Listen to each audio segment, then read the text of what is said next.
Hopefully some people come in because I actually have a word today. I'm gonna send it out to a few people.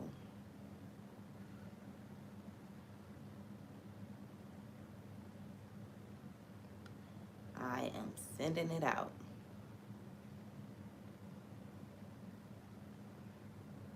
Okay. I sent it out. Oh, now it's saying good morning.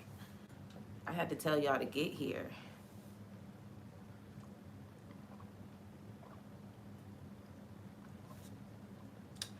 Period, cameo. Good morning, Jess. Good morning, Zakia. She said, I think so. I couldn't miss it today. Yesterday was good. I wasn't going to miss today. Yeah, so I'm actually very excited about today because today I'm going to tell my testimony. And I've never really sat down and wrote out, good morning, Sarah. I never really sat down and wrote out like how I found my purpose for real. This was my first time doing it, and it was crazy just looking at the timeline, y'all. And I feel that it would be very motivating for anybody who's looking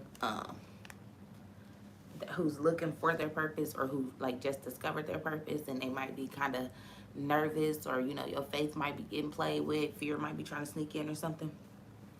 After really writing down my journey, I was just like, wow, this could be motivation for someone, right? And that's what led me here to say, yeah, I'm going to tell my journey, because it's nothing like a good testimony on Tuesday, right? And I actually have somebody who was going to come on live, but he is on West Coast timing. He in Cali. So I believe that we're going to, good morning, Nini. Hopefully you can stay on through the whole episode today. Me and him, we're going to probably do something this weekend, but I do want him to come share his testimony. It was supposed to be Testimony Tuesday, but I can't do this evening because I have Bible book club, and I'm a mother and I'm a wife and I have things to do. So I have to pick one thing every evening. I can't attend a lot of different stuff every evening. So me and him probably go live this weekend, but I'll let y'all know when we are going live, and I hope y'all can tap in. So good morning, everybody. Today is Tuesday, July 19th, and the word of this week is purpose. So yesterday I actually went over purposeful living, why it's important to know your purpose, what it feels like not to have your purpose, just different aspects of purpose, and why you need to know it, why you need to keep God by your side to find your purpose, and just the fact that you really won't experience true joy if you don't know your purpose, because joy is walking in your purpose. Walking in your purpose is what your heart truly desires. Good morning, Shishi. Walking in your purpose is what your heart actually desires, like for real, because God placed it in there. So that's why you won't experience true joy if you're not walking in your purpose. You can be happy. You might have joy in certain areas, but true joy includes walking in your purpose. So again, today, I'm actually just going to talk about me. I'm going to give my testimony on how I discovered my purpose. So let's start off with who I am, right? So my name is Ny'Asia. I was born in Mansfield, Ohio, which is about an hour away from where I live right now. Mansfield, Ohio is a small city. It's in between Cleveland and Columbus, Ohio. It's small, y'all. Like, everybody know each other. We got one high school, one main high school. We have other ones like smaller high schools, but we have one main high school. We have one hospital. It's just small. It's very small, okay? And I was raised by my mom. She was a single mom, raising 5 children. She had 4 girls and a boy. My mom actually had her first child at 14, who's my older sister. I am the youngest of 5, so I'm the youngest of my mom's 5 children. She had me at 22, so I feel like for me, I never really felt like I had a young mom, but my siblings, they experienced more of the young mom. Like, most of my friends' parents was like the same age as my mom, because that was when people was really starting to have kids. But anyway, my mom, like I said, she was a single mom. She met my stepdad when I was 8. Oh, bust down, baby Jesus. What up, though? I didn't think you would be woke today. I didn't think you would be awoke because I knew you was on Cali time. So maybe we'll have you join in today after I tell my testimony, if you're free. I'm going to be telling my testimony, but if you're free, you can come tap in and tell yours too. I think that would be dope for today. So, like I said, yeah, single mom raising 5 kids. My mom was actually a server. So my mom, good morning, Riri. Good morning, Stephanie. Good morning, y'all. The girls is coming in. Um, oh, excuse me. My mom served tables. Good morning, Classy K. She served tables at Red Lobster, okay? So some people be thinking like, oh, she was raised in this household.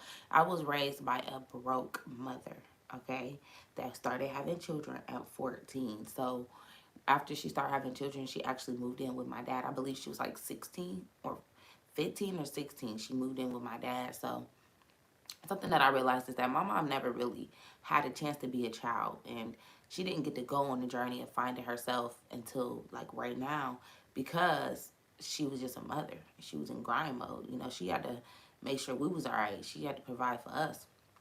So my mom, like I said, she was a server.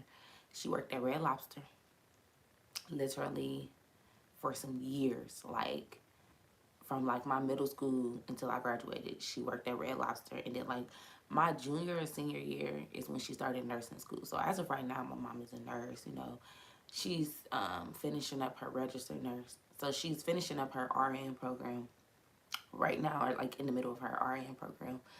But she makes really good money now, pretty much. But it was after I left. Okay. Um, in 2012 is when I graduated from high school, right? And I was already in cosmetology. I was in cosmetology my senior year, my junior and senior year. So we had like, you know how you have a career tech? That is what we had. And I took that and I graduated in 2012 from cosmetology school. I got my license in like April, somewhere around there, like March or April of 2012. Then I graduated from high school in obviously May, June, or June of 2012. Okay? Boom. My mom was a smoker. Thank you, Jess. My mom was a smoker. She smoked weed my whole life. I never thought anything was bad about it. Like, she just smoked weed. I just looked at it like, okay, my mom smoked weed. I wasn't really interested in weed. Like, I hit the weed like 3 times through like high school on something like, let me see, like that. But I was never really a fan of weed. I actually stopped being friends with some of my friends in high school because they smoked weed, and I just couldn't believe it. I was like, y'all smoking weed? Like, my mama smoked weed. I don't know nothing about y'all smoking weed. Like, that was like, for me, that was just something adults did, you know. And if I did it, I was sneaking, trying to be grown. But I wasn't a bad kid. I was a wild kid. Like, I would fight and stuff, but I wasn't a kid that like was just, I wasn't really, no, I used to drink. Let me not lie, I used to drink. I did used to drink.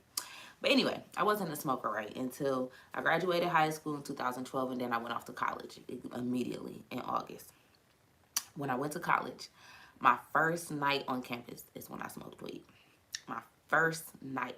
The first night I got there, it was one of my homegirls. We had already been friends because, like, before you go to college, before we went to college, we used to have, you know how we have Facebook groups now? It was a Facebook group made for people that was coming in the fall. So we had been in the group all, you know, throughout the summer, and we kind of made our friends, met some people that had the same interest as us. So me and her was actually very interested. Like, we was already very, like, talking every day. So when we got there, we both linked up, and me trying to be cool. Trying to be cool, y'all. I said that I smoked weed. I'll never forget it because it was so funny.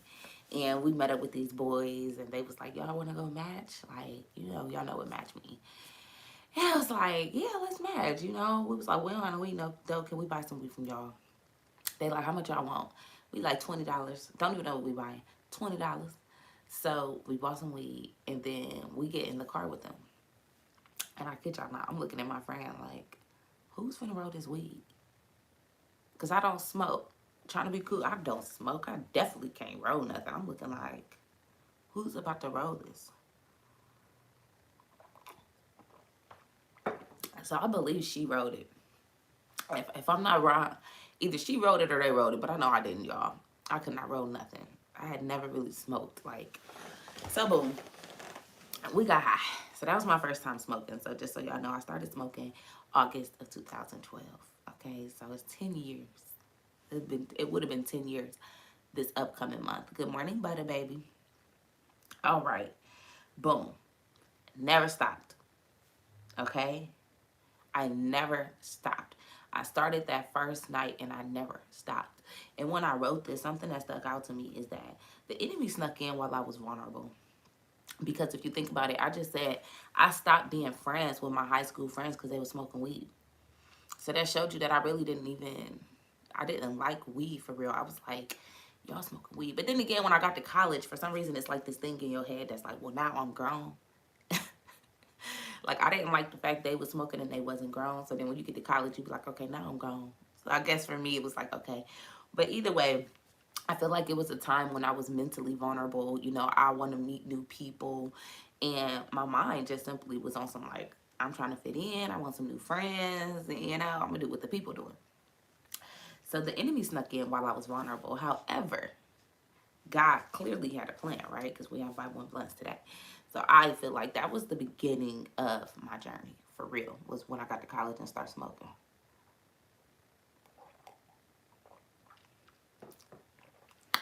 If y'all don't know, I love my Delgado coffee.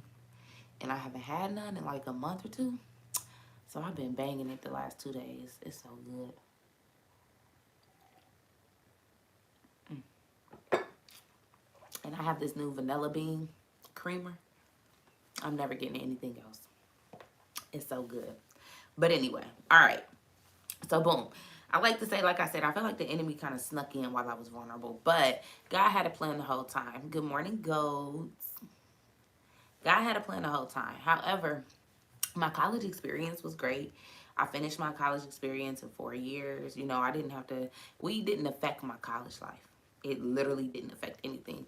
I went to college. I graduated in 4 years. I actually graduated in the top 10% of my class. I modeled. I played tennis. I was Miss College of Business. Like, I was very much active, okay? And I was getting high. I mean, if you went to college with me, baby, anybody that went to college with me know how I used to get down, okay? I was Miss College of Business. I was coming in with a suit on. Zooted. Zooted, okay? And all of these roles, I'm modeling on stage, zooted, okay? But it never stopped anything in a negative way when it came to college. I did everything that I felt like I wanted to do. I played sports. I was buying weed at my tennis meets, at my tennis matches. I swear. No. Is it the front left tire? Yep. It's because her fence fell yesterday. And I saw that. I was like, it looked like the tire is against the nail. She need to she need to pay for a new tire for us. But so yes, like I said, I graduated at the top of my class, so I have my bachelor's degree in accounting, okay? Now, after I graduated from college, okay, I went to school, graduated, like I said, I worked in corporate for 2 years. So I graduated. I met Charles my senior year. I met Charles towards the end of my graduating senior year, like when I was going to graduate from college. And I met him like November before I graduated. And I had already made my mind up. Either I'm moving to Columbus or I'm moving to Indianapolis. That was the other place. I already kind of knew in my head. Good morning, Tay Tay. I already kind of knew in my head that I was going to come here because he was from here and my sister lived here. But I still had my mind open for Indianapolis. So I applied for jobs in both places and God directed me here. Okay?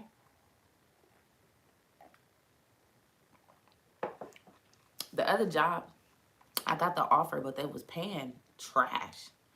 It was crazy. I'm like, this is what y'all want to pay me with my degree? So I ended up coming here. Boom. I worked in corporate for 2 years, y'all. I didn't like it. I worked 2 jobs. One of them was Hertz rental car. I don't know if y'all have that where y'all at, but it's called Hertz. Like I said, it's a rental car place. I actually enjoyed that job. It was a fun job.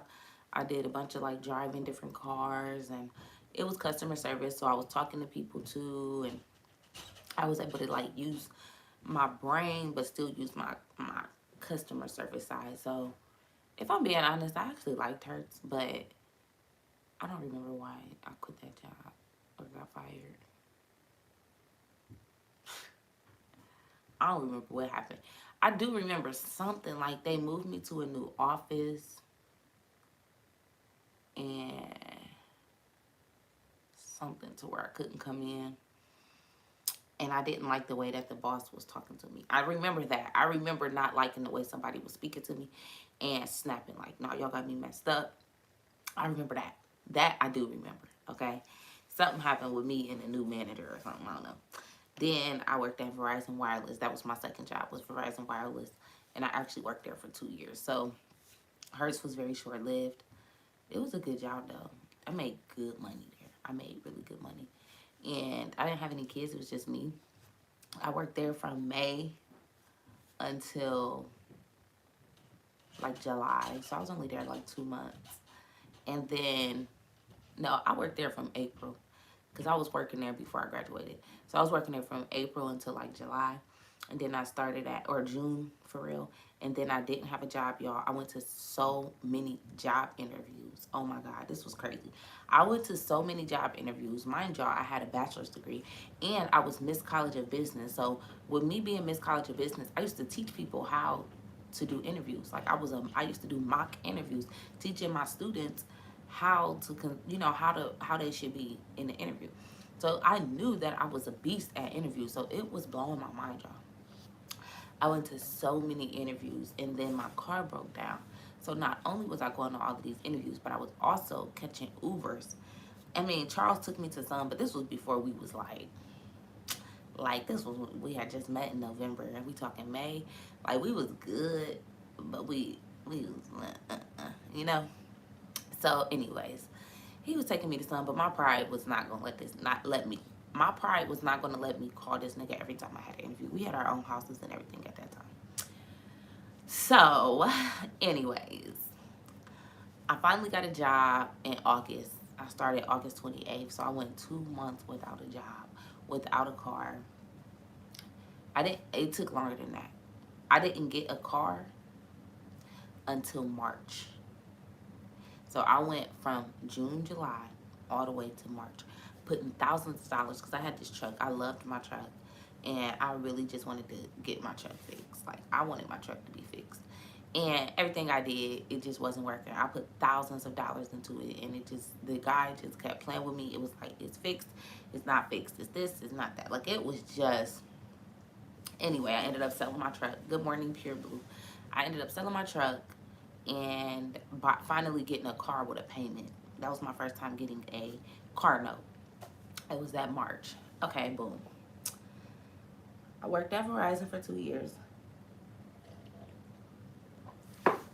And I need y'all to pay attention to the details here because God will continue to push you to the next level. You just have to pay attention. See, I could have just said, okay, well, I'm done. I'm not going to keep going to job interviews. Like, I could have allowed my pride to stop me. No, I kept going, kept going, kept going. I didn't have a car. I need y'all to hear that. I didn't have a car. It was just me. I didn't have no kids. It was just me in my 1-bedroom apartment. I was doing hair. Like, I would do a little bit of hair. I was doing $50 box braids. $50 box braids. Because people just see y'all just seeing the 6 years later. Good morning, Miss Leo. So I was doing like $50 box braids, paying my rent, paying for all these Ubers, whatever. So I finally, like I said, I got my job at the end of August, but that didn't make things like amazing. It didn't just go like into beauty, glitz and glamour because I got a job. I was still struggling. I was still catching Ubers every day. My Ubers used to be $18.23. So I was spending almost $40 a day to get to work and from work. Okay? $40 a day, okay, in Ubers to get to work and from work. And good morning, Elena. Good morning, Costa. And good morning, Benzie, baby. Thank you for coming to IG, girl. I saw you comment, but I can't open it because I'm on live on both of my phones. But I was spending like $40 a day, y'all, getting to and from work. And then around like October, November, God blessed me, and one of my coworkers started to pick me up from work and take me to work. That was the biggest blessing, y'all, because I did not have a car. Once again, I didn't have a car. I need y'all to remember this, okay? And that was a blessing. I still obviously paid her gas money, but it wasn't $40 a day. I don't remember exactly what I started paying her, but I know that I started just paying her weekly, and we rode to and from work together. Okay, boom. So anyway, I worked there for 2 years. I worked there from 2016 until 2018. And in 2018 is when I made the decision to chase my heart, chase my dreams, go after what my heart truly desired. Because what happened was, like I said, I've been smart. I've always been real smart. That's something can't nobody take from me. Like, that is why I really persevere at everything I do, because prosper at pretty much anything I do. I'm smart. I'm just intelligent. I've always been in advanced classes. That is just who I am. So when I got to the job, I was a top performer in the company, but I kept applying to move up, and I got stuck again. See, this is when you have to follow your heart, because I knew I was good at job interviews. I knew that I was qualified for the positions. So when you're continuously applying for jobs, and even the people that interviewed you are coming back telling you like, wow, you blew my mind, and then you're not getting the job. But then the top dog's niece come in and she getting the job, and the homegirl, you know. So what happened was, it was a bunch of favoritism going on, and I'm like, oh no, ain't no way y'all think I'm finna. It's something, I swear to God. One day I was just sitting at work. I remember it. I was literally just sitting at my desk, y'all. And I'm looking around, and I have all of these congratulations and, posters on my work board telling me how I was a top performer. You know what I'm saying? And I'm just like, but I can't get moved up. Like, y'all think I'm going to just stay in this position? And it wasn't a bad position. I was making like 20 something, like low 20s. So it wasn't a bad position. You know what I'm saying? But I knew that I was qualified for more. There's no way y'all telling me I can't advance, but y'all also telling me I'm number 1 and number 2 in the whole company. Absolutely not. So I said, oh no. Then something just clicked inside of me, y'all. I'm sitting there, and I realized that no matter how good I perform, when I was looking at them posters, I'm like, all them certificates, I'm like, wait a minute. No matter how well I perform, it's not going to make my check increase. No matter how many people I get to stay in Verizon and do all these different things, my check is not going to increase. See, and in this time, I'm thinking money. And there's nothing wrong with that, because sometimes money being your motivation is what's going to push you into your purpose. It is what pushes you into your purpose. It's what pushed me into my purpose, right? Because at some point, you're young. You're not just thinking about purpose. At least I wasn't. I was 19. I graduated from college. I'm tripping. I graduated from college at 21. No, I graduated from college at 20. I graduated from college at 21. I'm tripping. 21. But, yeah. Anyways. So I was 22 when this all was going down. And I'm like, man, I'm sitting there, and I remember it. This is why you have to. This was way before I was reading the Bible or anything. So don't get to thinking that I was just so godly. But God shows up, and when you listen, you listen. When you're picking, when you're chosen, you're chosen. Even when you don't know it. This is why I tell people, don't worry about the storm right now. Pay attention to the blessings. You have to pay attention to when God is trying to pull you somewhere.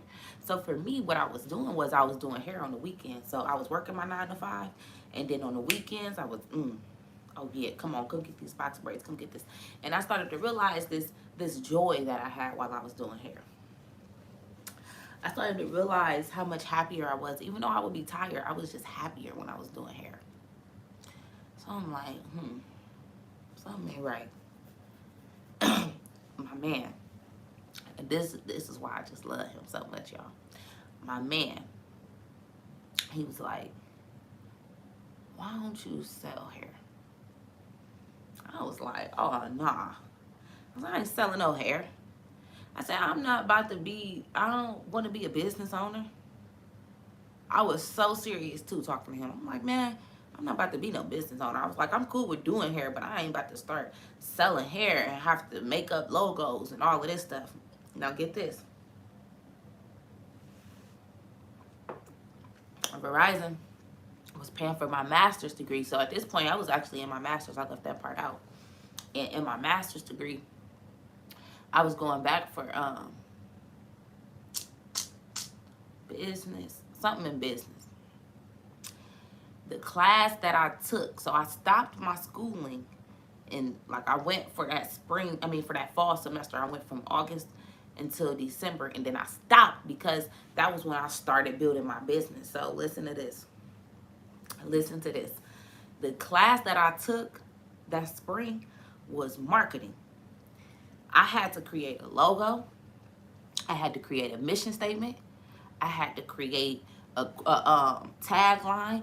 I had to create a business plan, a full out business plan, y'all. I had to break down. I had to do a SWOT analysis. I had to create a whole business in order to pass that class. This was the fall semester. Thank you, Skin Over Co. Girl, so I finished the class. I got a 99%, 98.9% in that class, creating a business. But I'm still telling myself, see, this is how fear is still getting there. See, I'm thinking I'm just good at school because I'm smart. I'm like, yeah, I did this because I had to do it to pass the class. That doesn't mean that I'm supposed to be starting a business, right? So Charles, he asked me again, like, babe, why don't you just sell hair? I'm like, no. Then I was on the phone with my brother, Roy. That's one of my really close friends. I'm on the phone with him. And he like, sis, I ain't gonna lie to you. If y'all know Roy, he real country, okay? He from Atlanta. He like, I ain't gonna lie to you, shawty. You got a business mindset. I said, why do y'all keep saying this? Like, I was really getting irritated. Like, what make y'all think I want to have a business? Like, when I was thinking business, I was tricking myself on my spot because I was really thinking like, oh my God, I'm gonna have all these stores and I have to make people do this and make people do that. Like, I didn't have anybody around me who was an entrepreneur. Nobody. Y'all gotta think, this was 6 years ago. So, no, this wasn't 6 years ago. This was what, 5 years ago. Businesses was not the way they are right now. Like how everybody has businesses, it was not like that. Like, you would get on YouTube and the videos was real vague. Like, nobody telling you really how to find a vendor. Like, now you just could buy vendors left and right, but people was not giving that out. When I would look up videos on how to start businesses, the stuff I would find was stuff like, be ready to lose friends because once you start your business, or once you find your vendor, be careful. So everything was once you do it, but it was no 1, 2, 3 steps. You know how it's 1, 2, 3 steps? Right now, it's none of that for real. So I'm like, man, I kid y'all not, right? So I'm doing hair. Like I said, on the weekends. This was still around December. And the entire weekend for 2 weeks straight, because I was busting them down. I was doing multiple people, okay? The entire weekend for 2 weeks straight, people kept asking me, where can I buy hair? Where can I buy hair? Where can I buy hair? I'm like, I was sending them to different hair stores in Columbus, but the thing was this, I wasn't even buying my hair from there. I had like a vendor that I was buying my hair from. It was used to be on AliExpress. But I didn't know how to give them the information to my vendor. I just knew, it was weird. I just knew how to get to my vendor. Like, I didn't think they could order hair from her too. So I'm like, man, okay. People keep asking me about buying hair. Charles just told me I should sell hair. Let me just look it up. Let me just see what this is. So I just started looking it up. Got my grade back for the business. I don't even remember the business I created. I don't know what business I created for that class. I'm gonna look through my email, see if I can find it. But I hope I can find it. God, please let it be in my email. But then I started building my business. I started asking people questions like, would you buy hair from me? I started asking people to help me pick a name for my business. Like, I knew all of the ins and outs, though, because I just did a class for my master class, but I didn't re-enroll into school because I knew I was leaving Verizon. I knew when I started, like, in January, I knew not to enroll in classes because, yeah, I'm about to get up out of here. So I created my logo in December of 2017, and my business is LaBree's Trap 2.8. So LaBree is my middle name. Trap is just my slogan. You feel me? I'm like, once you get trapped, you never go back. And when people get their hair done by me, they say she's trapped or I'm trapped, or you know what I'm saying? So that was just kind of like my little capture phrase. And then 2.8 was actually my godmom. See, my godmom passed away in 2017. And the last thing she said to me, see, I started putting everything together. The last thing that she had said to me was, you got to follow your heart because there's too many people watching you. This is, I ain't had no followers or nothing. But that's what she told me, because she said my little cousin, which was her daughter, Ny'Asia, used to show her my Snapchat every day. She just loved your life. Like, and I was like, she be showing you my Snapchat. So me and her like laughed about it. But the last thing she had said to me was like, you got to follow your heart because there's too many people watching you. So I knew when I started my business that I was dedicating it to her. You know, that was the one thing that something that I knew would keep me going was her. So 2.8 is her birthday. Her birthday was February 8th. So when I started the business, I was like, boom, even though I had my logo and everything in December, I'm like, my actual launch date is going to be February 8th. You know what I'm saying? I'm starting my business on her birthday. It only made sense. So I started my business February 8th. See, I'm going to do a webinar later to talk about the business part of it, because that's not what I'm here for. But it's making me feel like I need to go into that and tell people the process of how I really started my business and how I found everything. So I think I'm going to do that another time. I'm not doing that right now, though. So boom, that's how I started my hair company. Started my business February of 2018, February 8, 2018. Boom. At that point, it was lit. Oh, when I announced that I was selling hair, see, I had a whole strategy because I just took this marketing class. I just took everything I needed. So I knew how to get my name out there. I came into the game ready for real. It was still a bunch of trial and error, don't get me wrong, but I knew I had an upper hand low-key coming into the game. Boom. Once I announced that I was selling hair, oh yeah, I just quit my job. I just listened to the voicemail. I still got the voicemail from my boss. She was like, I just want to see what's going on. You ain't been in? Yeah, it's a wrap. See, but I was already, before I started my business though, I was at work passing my business cards out to my coworkers. This is what I'm saying. I'm gonna do a business webinar and give all the tea for real on the breakdown of the business side, because I need to get y'all right, because it's some millionaires in here that just don't understand the steps to take. But you got to put the groundwork in for sure. So good morning, Stone. So anyway, boom, started my business, left my job. I left my job like February. Yeah, I left everything. Boom. So from that point forward, for real, then I got pregnant. See, no, I already knew I was pregnant. I found out I was pregnant right before Christmas. So y'all gotta remember, it's a lot going on. Yeah, it's a bunch of millionaires in here. Period, Wes. Let them know. Look, somebody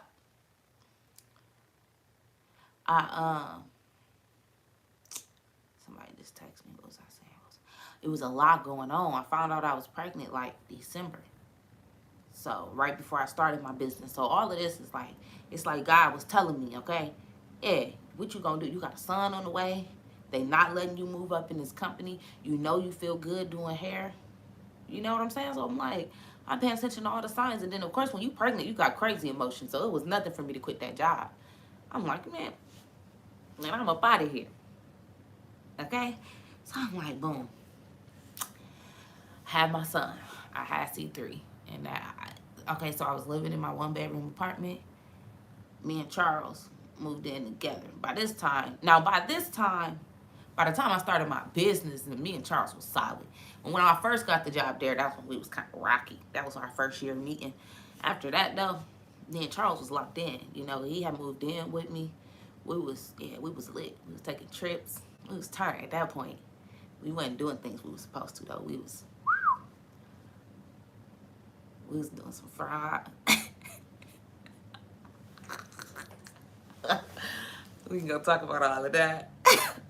That's not what we're here for, okay? We're here to motivate. So anyway, we was doing some fang stuff before we had C3. C3 woke us up, okay? C3 came and we was like, It's time to get serious. Put our big panties on, okay? Well, big boy drawers. So, anyways, I gave birth to C3. That's when we actually moved into our bigger house because we was having C3. We moved into, well, a 2-bedroom, but it was a better house. We was out in like a nice neighborhood. They talking about nah, running back. Yeah, I say it's Testimony Tuesday, huh? Just know we went right. We went right. We was doing whatever, however, whenever. We was out here, okay? It was cool though. I mean, it wasn't good. It wasn't right. But that's what God make you do. He take you through those things. And the truth is that it was a part of the journey. Everything that I'm naming today is part of the journey because from that, Charles turned into a felon. You know, I ain't never get caught. I was smart with it. Hey, I was smart with it. Okay. But luckily, he had me by his side. And him having me by his side really, like, pulled him out of that. You know what I'm saying? Some people can't get out of that. But when you got the right woman beside you, she gonna pull you out of that. That's why I don't knock nobody. You feel me? Everybody will be at different parts of their journey. But when you really love your man, you ain't gonna let him just stay in that. Because it comes to a point where it's like, dang, what if I lose you to that, then what? You know what I'm saying? So once he caught a charge, oh yeah, I was like, no, it's a wrap. And the way God did it was everything started coming back at once. Smack, smack, smack. So we went through a real hard season. See, I went from being super spoiled to being like, no, you got to come up out of that life. And it's like, whoa. But that's the lifestyle change. When you going from money, hey, from free brand gang to one band gang. Free band gang to fee band gang. Listen, it's a whole different ball game. So I felt like, yeah, we had to transition.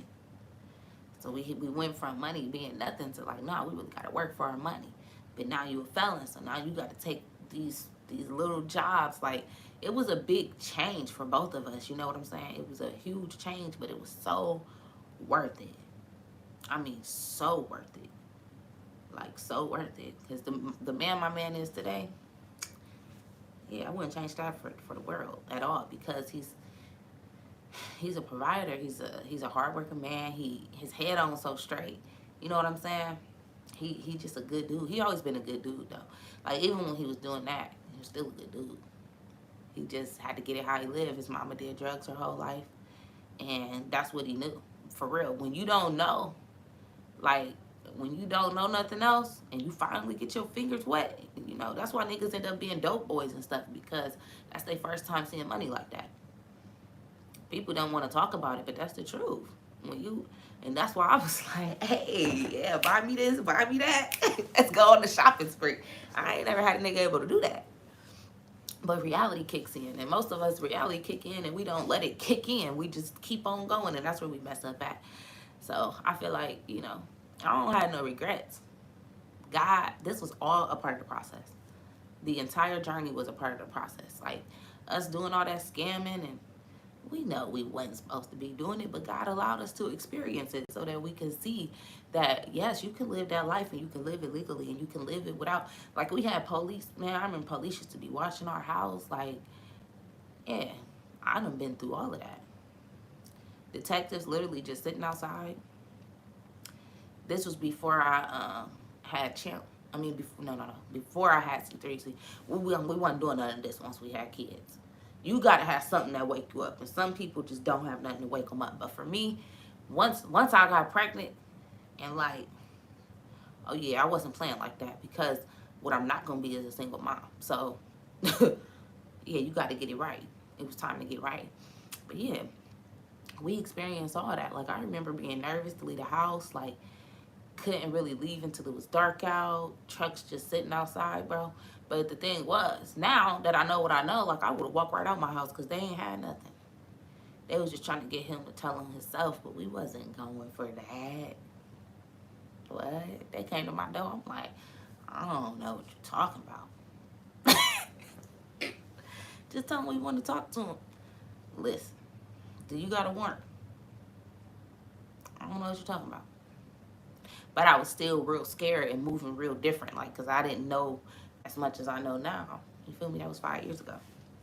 Anyway, Anyway. So boom, went through a really rough phase when it came to that, but it was all a learning process. Then once I start selling hair, I start seeing the money coming in. So you feel me? I'm pulling him away from that, and now God is blessing me because He understands I'm listening to Him.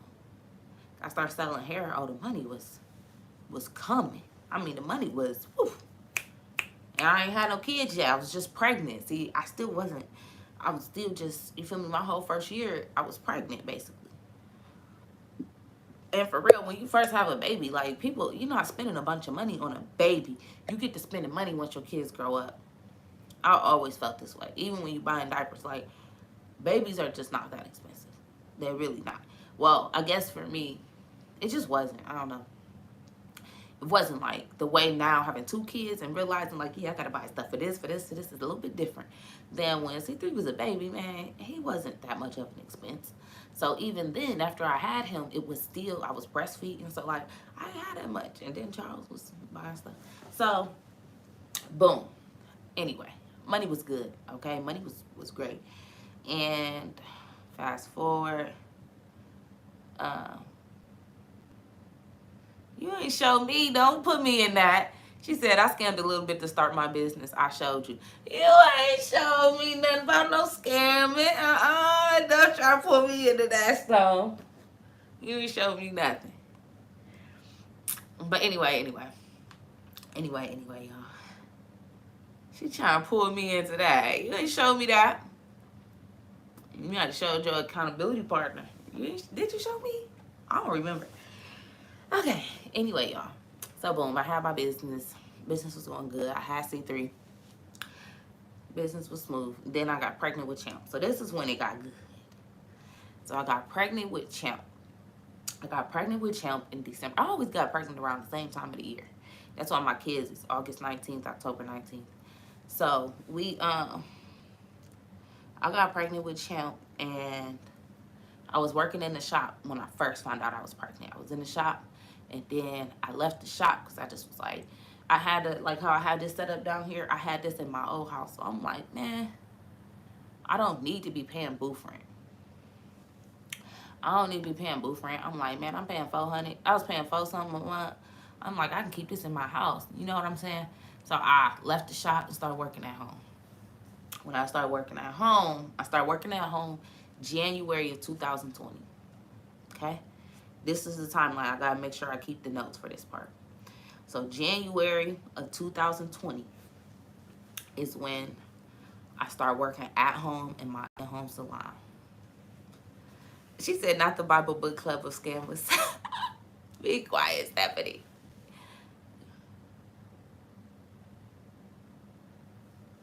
Anyways.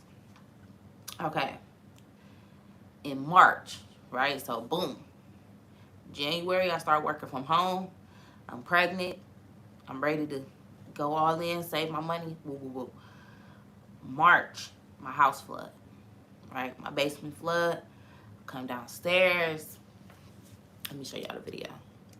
Hopefully I can get to it. I don't know if I got it in my favorites. If I don't have it in my favorites, I might not be able to get to it quick enough. But if I can, I'm going to show y'all real quick.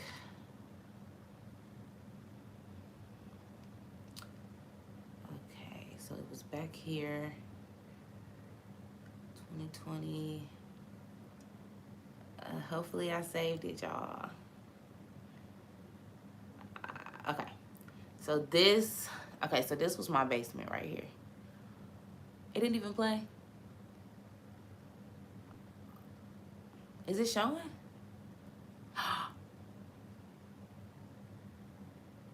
It just kicked me out of my live.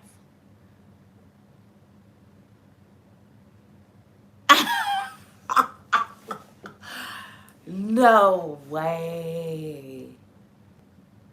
Oh my God, the devil be sorry.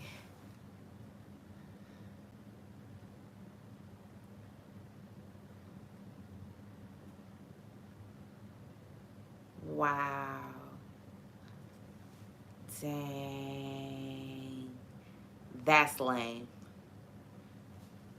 That's lame. Because people needed that beginning part. They're going to have to come to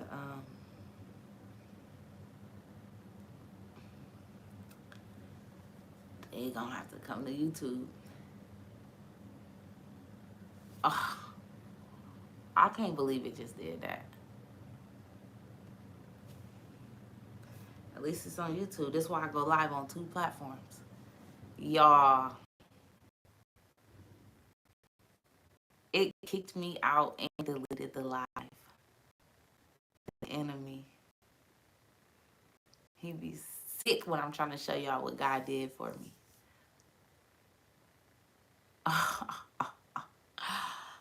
Should I try again? I mean, we ain't got nothing to lose now.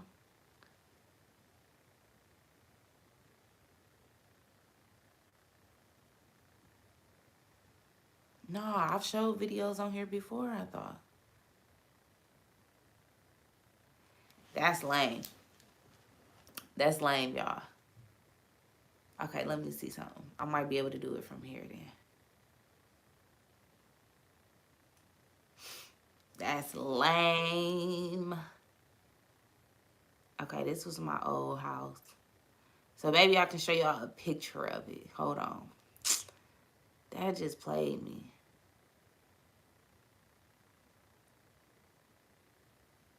The enemy be sick, y'all. It's okay. I'm used to it. I'm used to it. I'm used to it. This ain't nothing new. That is lame that it just deleted that first part, though, because somebody definitely needed to see that beginning. Maybe it's because I was talking about the fraud and the scamming. Maybe that's what it was. Hold on, though. I'm trying to show y'all when it flooded. I'm going to try to show. I want to show the video because the video show everything, but I ain't trying to have it keep cutting off. All right, so it got to be like right here because this was my last client.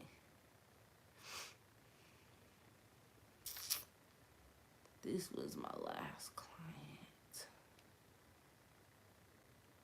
All right. Yeah, that's crazy. He just did that. All right, so here go pictures. Bro, if it cut off again, it's going to get me so salty. All right, so this is a picture of my basement. Y'all see this? Flooded, okay? Thank you, sis. Oh, yeah, I definitely wanted to start it from the beginning. That's what I get. Well, it's on YouTube, though. If you missed this, the whole video is still on YouTube. She said we didn't need no evidence. Well, no, I was showing you the, I'm showing y'all the flood. I ain't showing y'all, I ain't showing what I could be showing. The relay. Oh, see, it's going to make me scroll all the way back down. I was trying to show y'all other pictures, though, so y'all could really see how it got down. But whatever. Hold on.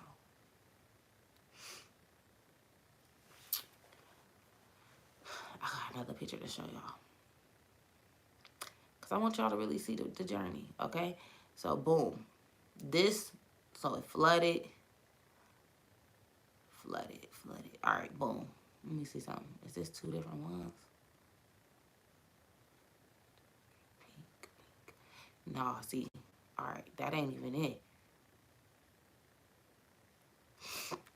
Because what I'm trying to show y'all is that it flooded twice, okay? So this was the first time right here. It was bad, though. I'm trying to show y'all where it picked the couch up and everything. Like, look. See how the couch, like, I mean, flooded. Everything. Flooded. When I say flooded, I mean flooded. Y'all see the salon chair? Look how high the water is up on the salon chair. You see that table right there with the gray carpet on it? Look how close it is to that. The couch was picked up. The totes, you see that little pink thing with the 4 squares? That had all my flat irons, my curling irons. Every electronic was inside them little bins right there. All water damaged. The couch was over with. See, I had totes all in the back right there. See, that was the basement was bigger than that. So where you see that curtain, it was a whole nother side of the basement. And I had all my totes from college, you know, handwritten letters from when I graduated high school, senior pictures, like Everything. Everything. Everything was in there. So that happened in March 2022. I mean 2020. And then, hold on.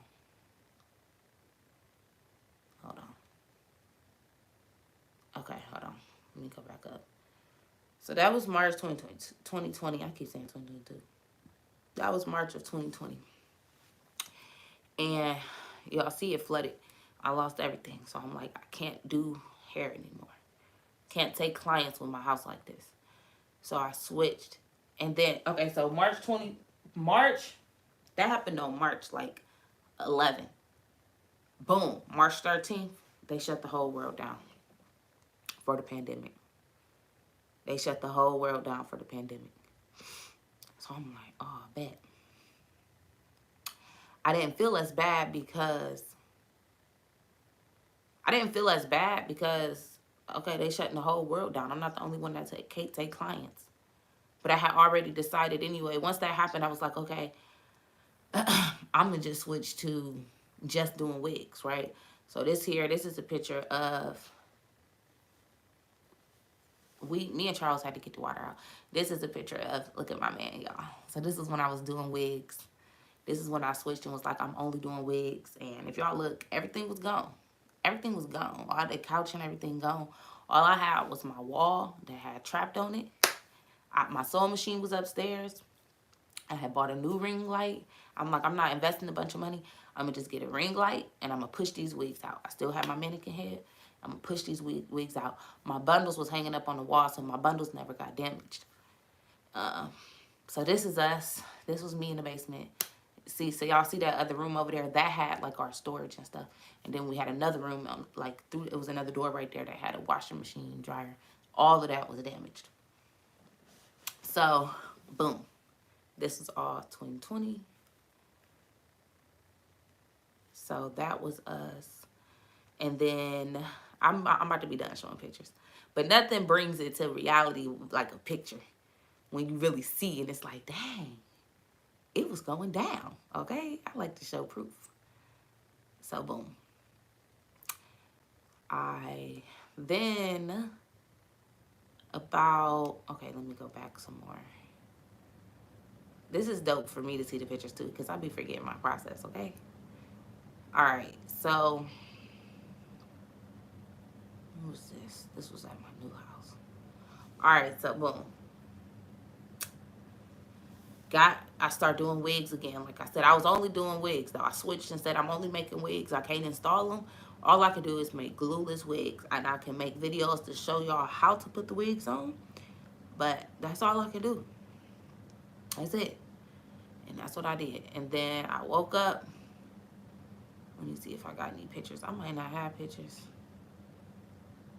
Yeah, I don't have pictures of. Hold on.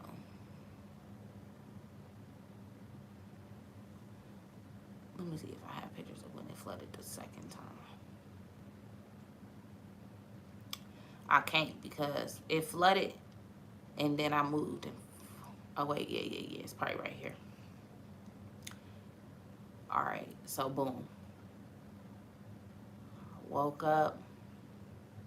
See, because this is all pictures of this house. So that made my house flooded right before this. I might not have. Okay, so boom. Remember, I moved everything out, and it was just my table where I was taking pictures, and then boom, it happened again. Okay? It happened again. See, this was the second time. Look at that closet door over there. Look how high that water is. If you notice, every picture I'm standing on the steps because it was so deep I couldn't walk downstairs. It happened again. When it happened again, I said, oh, I'm getting out of here. I said, nah, absolutely not. First time, I thought it was just like some type of clogged up, sewers or something. Then it happened again. See, luckily, I never put anything back down there. I didn't put my TV back. I didn't put anything back down there because I learned my lesson. Like, absolutely not. If you notice my mannequin, that's the mannequin that's in my office right now. That didn't get damaged. I'm sorry I didn't keep the mics, though. I end up letting my kids play with them and damaging them. Now I got a podcast dropping. Should have kept my mics. But anyway, it happened again. Once it went down again, I said, no, sir. God, we got to go. So, one more picture. Oh, I think this one is my favorites. Hold on. So I ain't got to do all that. I hope it's in my favorites.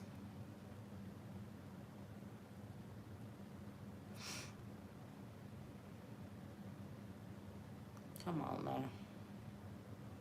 Let it be in here. Let it be in here. Might not be. No, because it would have been up there. Yeah, no. I can't find it right now. But anyway, then, yeah, see, because it would have been right here. Then we moved to our new place. So the second time that it flooded, it happened on May 26th. The second time it flooded, it was May 26th. We moved into our house on May 29th. So that was God. That was his final thing. Like, get up out this house, man. He like, bro, just get up out this house. That's the problem. You trying to force it. You ain't supposed to be there. So if you pay attention, God, he kept working. He kept pushing us. You know, and in that moment, it didn't seem good. Obviously, it's like, whoa, why is this happening to me? But you feel me? I ended up waking up. So the first time my house flooded and I lost everything, I set a goal to make like $1,000. I made a GoFundMe. See, some people probably be too big to do stuff like this. I made a GoFundMe because I'm like, yeah, I can make money. I can make money and save up my money and redo everything. Or I can put my pride aside and know that I actually have people that support me, work towards it, you know, etc. And that's what I did. I was like, nah, I'm going to make this GoFundMe. I made my GoFundMe, and I ended up making $1,800 in 2 days. See, when God has his hands on you, he got his hands on you. This was no followers. It wasn't none of that. I ain't had none of that. How I have all them followers and stuff, I ain't had none of that. It was just based off me and the people who supported me. It was none of this, you know, social media like that. Made my GoFundMe. Like I said, I made $1,800. It felt so good to be able to replace everything. But this time I played it smart. If y'all noticed, I didn't go buy everything. I didn't buy a new chair and all of that. I knew that I was just pushing wigs. So what I did was I used that money and I started selling hot combs. Like, I started selling products. Why can't I find this picture of me? I thought the picture was right here.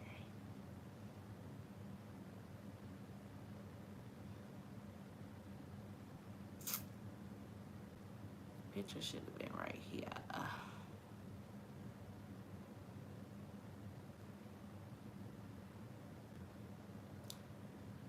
Anyway, so I took that money and I started selling hot combs and things to where I could make passive income. Start selling keychains, wax sticks, stuff like that. Best thing I could have done was to put my money into passive income. I don't know how that picture, I just looked at it. I hate stuff like this. When I know I just saw something. Now the enemy hate and don't want me to show y'all this picture. I literally just saw it when I was looking for the other picture. That's so lame. Alright, I'm about to close out of here so I can get back to the story.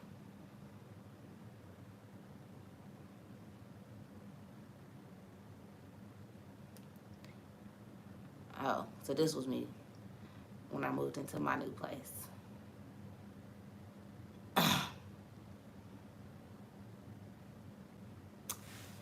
She said, those your packages. What you mean? You probably commented that way before. So this was me when I got my new house. I was so happy. So boom. Anyway, house flooded again. We moved in 3 days. Okay, it happened May 26th. We was out of that house May 29th is when we moved into this house. Okay, boom, boom, boom. So I need to say this though. In April, so in March is when my house flooded. It's when the pandemic started. Everything. March 2022 is when everything went on lockdown and everything. That's when I first started writing my journal entries. That's when I first started writing my letters to God. That's when I first started seeking. So I didn't realize I was seeking my purpose because I wasn't using the word purpose. But that's when I just started tapping into God and asking God to, like, I was just talking to him. I was just talking to him. I just started writing to him every day, like, thank you for blessing me with this day. You know, I'm about to get up today, make this money. And then I set the goal. I set my goal in April. Okay, in April, I bought my journal. That's when I started talking to God and everything like that. And then I set a goal to make 100,000 in 2020. I started telling God, I want to make 6 figures. I feel I have the potential to make 6 figures. You know, I've been doing this for 2 years. I wasn't calculating how much money I made. Like, I didn't know how much money I made the first 2 years. Like, but I was in the season of grind time. I'm like, okay, I'm about to have my second son. It's just time for me to go into beast mode, right? And I was able to focus because it was just me. I didn't have to see different clients every day. I wasn't taking in no other energy. It was literally just me. Charles was going to work. I'd be at home with C3 making wigs. One day I remember I made 10 wigs. I made wigs from literally 10 until 12 o'clock a.m. 10 o'clock a.m. until 12 o'clock a.m. That is a whole 14 hours pregnant, sitting down just making wigs. I made like 10 or 12 wigs that day. Drained.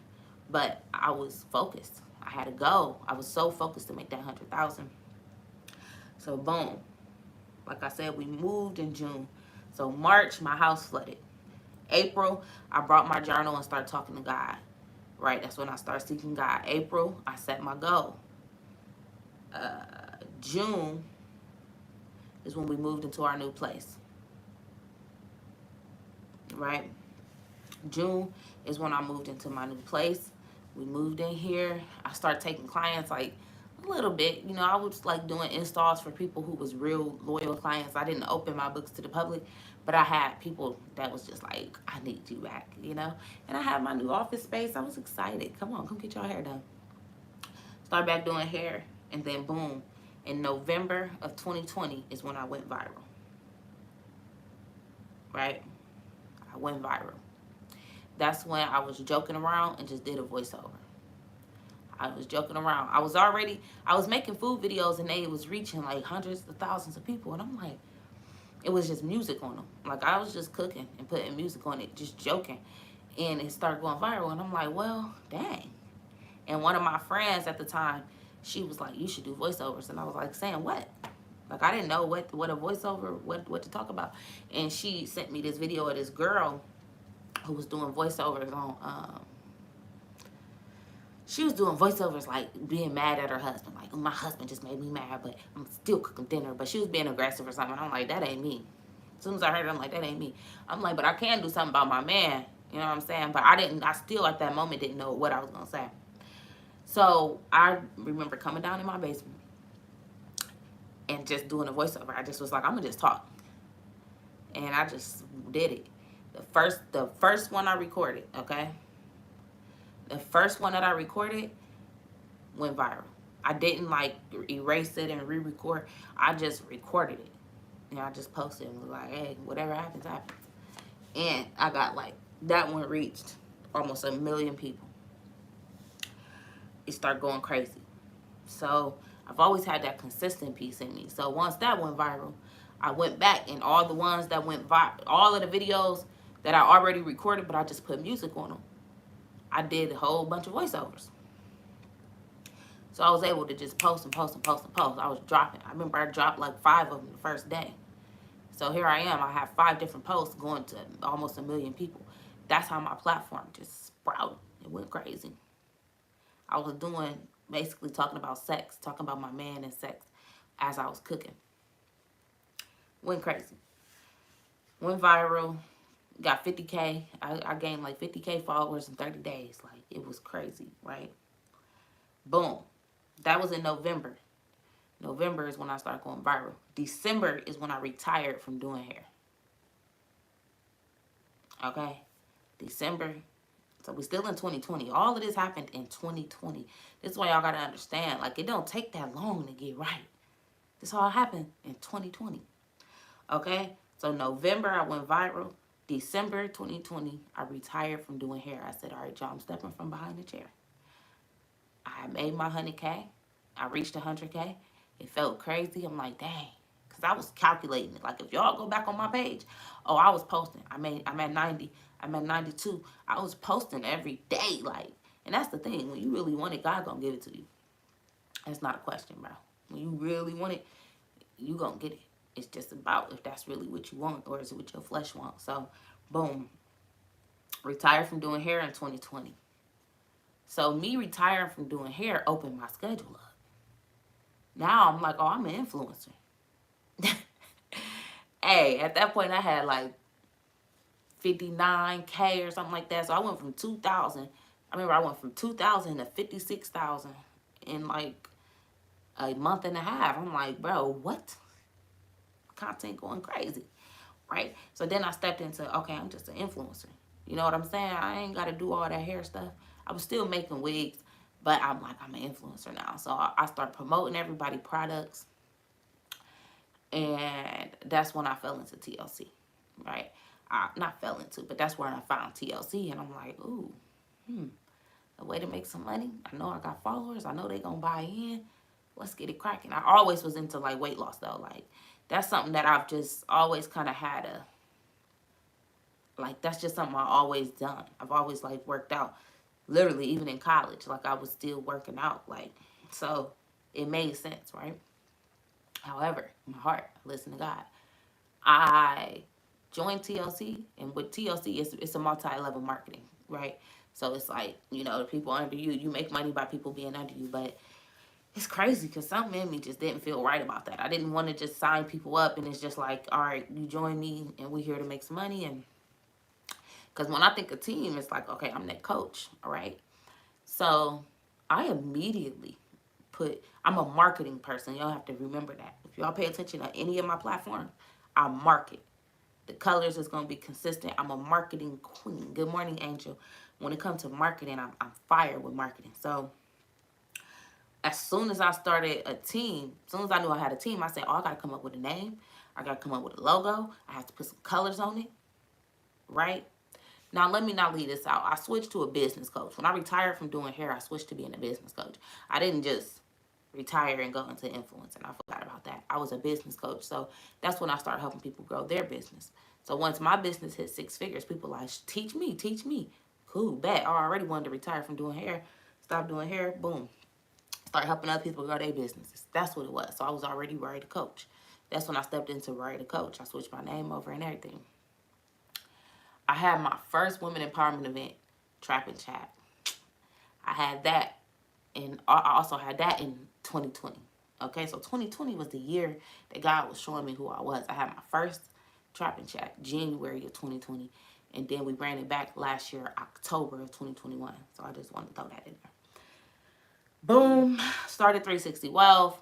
When I put the name and stuff on it, I'm like, okay, I'm going to coach them, but I'm going to coach them on more than just selling tea. Like, it just wasn't in me to just have these people under me making money, and all I'm trying to teach them is just how to sell tea, because I didn't care about selling tea. At that point, I was enjoying helping women grow. This when I started realizing, like, I have more to offer. Like, I want to help them grow. And that's why I named it 360 Wealth, because it was like, I want them to be wealthy mentally, physically, financially, spiritually, all of them, right? Physically. I wanted them to be wealthy, meaning I want you to be good. I want you to feel rich in all of those areas. So boom, I started 360 Wealth March of 2021. It was just selling tea. You sell tea, and that's how you get on my team. You join my team of selling tea. That was how you got inside the 360 Wealth at first. That was March of 2021. June of 2021, my brother asked me to be in a pop-up shop that he had. So I'm doing a pop-up shop. You know, I'm selling my teas. What else was I doing? Selling teas, selling my seasonings. You know, I was doing cooking videos. Start selling seasonings. What else did I have there? A whole bunch of different stuff. I had discounts from business coaching. So I was doing everything that made money, to say the least. If it made money, I was doing it. selling teas, everything that made money. I ran into a girl there that was doing like readings. See, me at the pop-up shop, I made sure to go to every table. I spent money with every table. Because I was just, went and spent money at every table. And then I came across a young lady that was doing like readings. And I'm like, man, I don't know about this. So I went. Let's see if I got that picture too. If it ain't in my favorites, it's slow. I feel like that might be in my favorites though.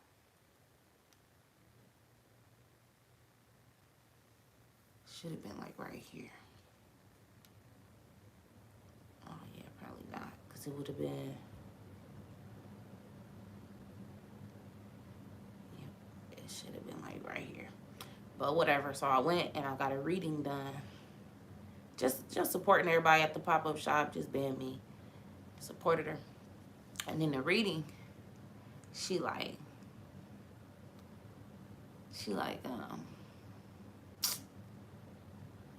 she said, God told me to tell you that you need to take him more serious.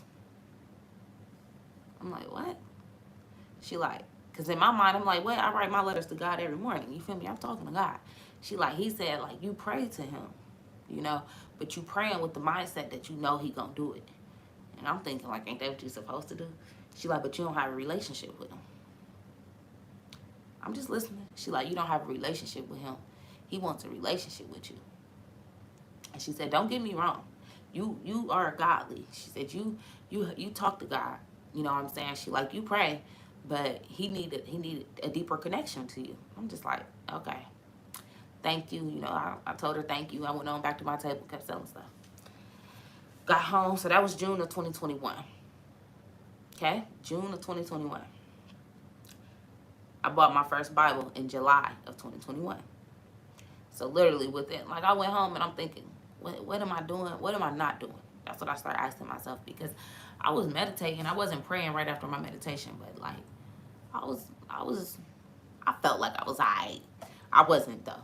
Like, now I know. But then all I was doing was writing my letters to God. You know what I'm saying? And I would pray. I would thank him, but I didn't have a personal connection with him. That's why that personal connection, that relationship, it hit different.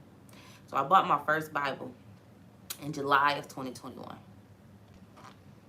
After I bought my Bible, see, y'all have to pay attention to all of this though. See, if I wouldn't have quit my job, I wouldn't have started my business. If I wouldn't have started my business, my house flooding wouldn't have mattered, right? If my house wouldn't have flooded, I wouldn't have switched to just doing wigs. If I wouldn't have switched to just doing wigs, I wouldn't have made $100,000. Because the wigs, I couldn't make that money behind the chair. I wouldn't have been able to make that $100,000. If I didn't make that $100,000, I wouldn't have became a business coach and retired completely from behind the chair. If I wouldn't have retired and became a business coach, I wouldn't have been able to start 360 Wealth, because I used to be behind the chair from 10 a.m. to about 7 p.m. So God was continuously pushing me. Even when it didn't make sense, it was all God in the mix. And he was pushing me and pushing me and pushing me to my purpose. Right? Everything was a step towards my purpose. I wouldn't have been in that pop-up shop, because I wouldn't even have been selling tea. I wouldn't have been selling coaching. I wouldn't have been doing none of that if I wouldn't have been at the pop-up shop. When I went to the pop-up shop, I wouldn't have had that reading from the girl, which I wouldn't have led to me buying the Bible. So everything, God had his hands on the situation the whole time. The whole time, his hands was on it. But you gotta trust him. Even when I didn't know I was trusting him, I was just obedient, unconsciously. No cap. I went with what made sense every trip. Thank you, sis. So then, boom. Bought my first Bible in July. When I bought my Bible, 360, I went straight to 360. I said, look, y'all, I done bought a Bible. I know I'm y'all coach, but now I need y'all. I already knew it was some people that was, rocking with God in there. So I said, I need y'all to get me tapped in for real. Like, I've got it, but I don't really understand it. If I'm lying, I'm dying. That's exactly how it went. I said, I bought the Bible, but I don't really understand it. I'm ready to read it, but I need y'all help. And then that's when I asked Asiana. Can we do a Bible? First I said, would y'all be cool with doing a Bible study? Because I needed something, like, I needed to get used to the Bible. Like, I knew I needed to read it. It didn't make sense to me, though. So, boom. That's when I proposed it to my sister. I proposed it to Asiana. Like, sis, would you be comfortable with hosting the Bible study? And she like, yeah. Bro, whole time God had already gave her a whole game plan of a ministry. So it's like me asking her was really just she already had a whole game plan for real. You know what I'm saying? She had wrote that way before. Years. She had wrote it years before, but the truth was it wouldn't have been finding her. It wouldn't have had the F and D in it. And some of y'all tapped in, some of y'all not. But she actually was diagnosed with her condition, I believe, at the end of 2020 or somewhere around the same time. So it was all timing. You feel me? So then she started her ministry. Once we was doing Bible study in 360. She like, boom. She like, do you mind me opening it up to the public? Absolutely not. That's your platform. I just needed some help. Okay? I just needed some help, sis. I was appreciative. I didn't care who was in it. Okay? I don't care if they in 360 invite the world. You know what I'm saying? So boom.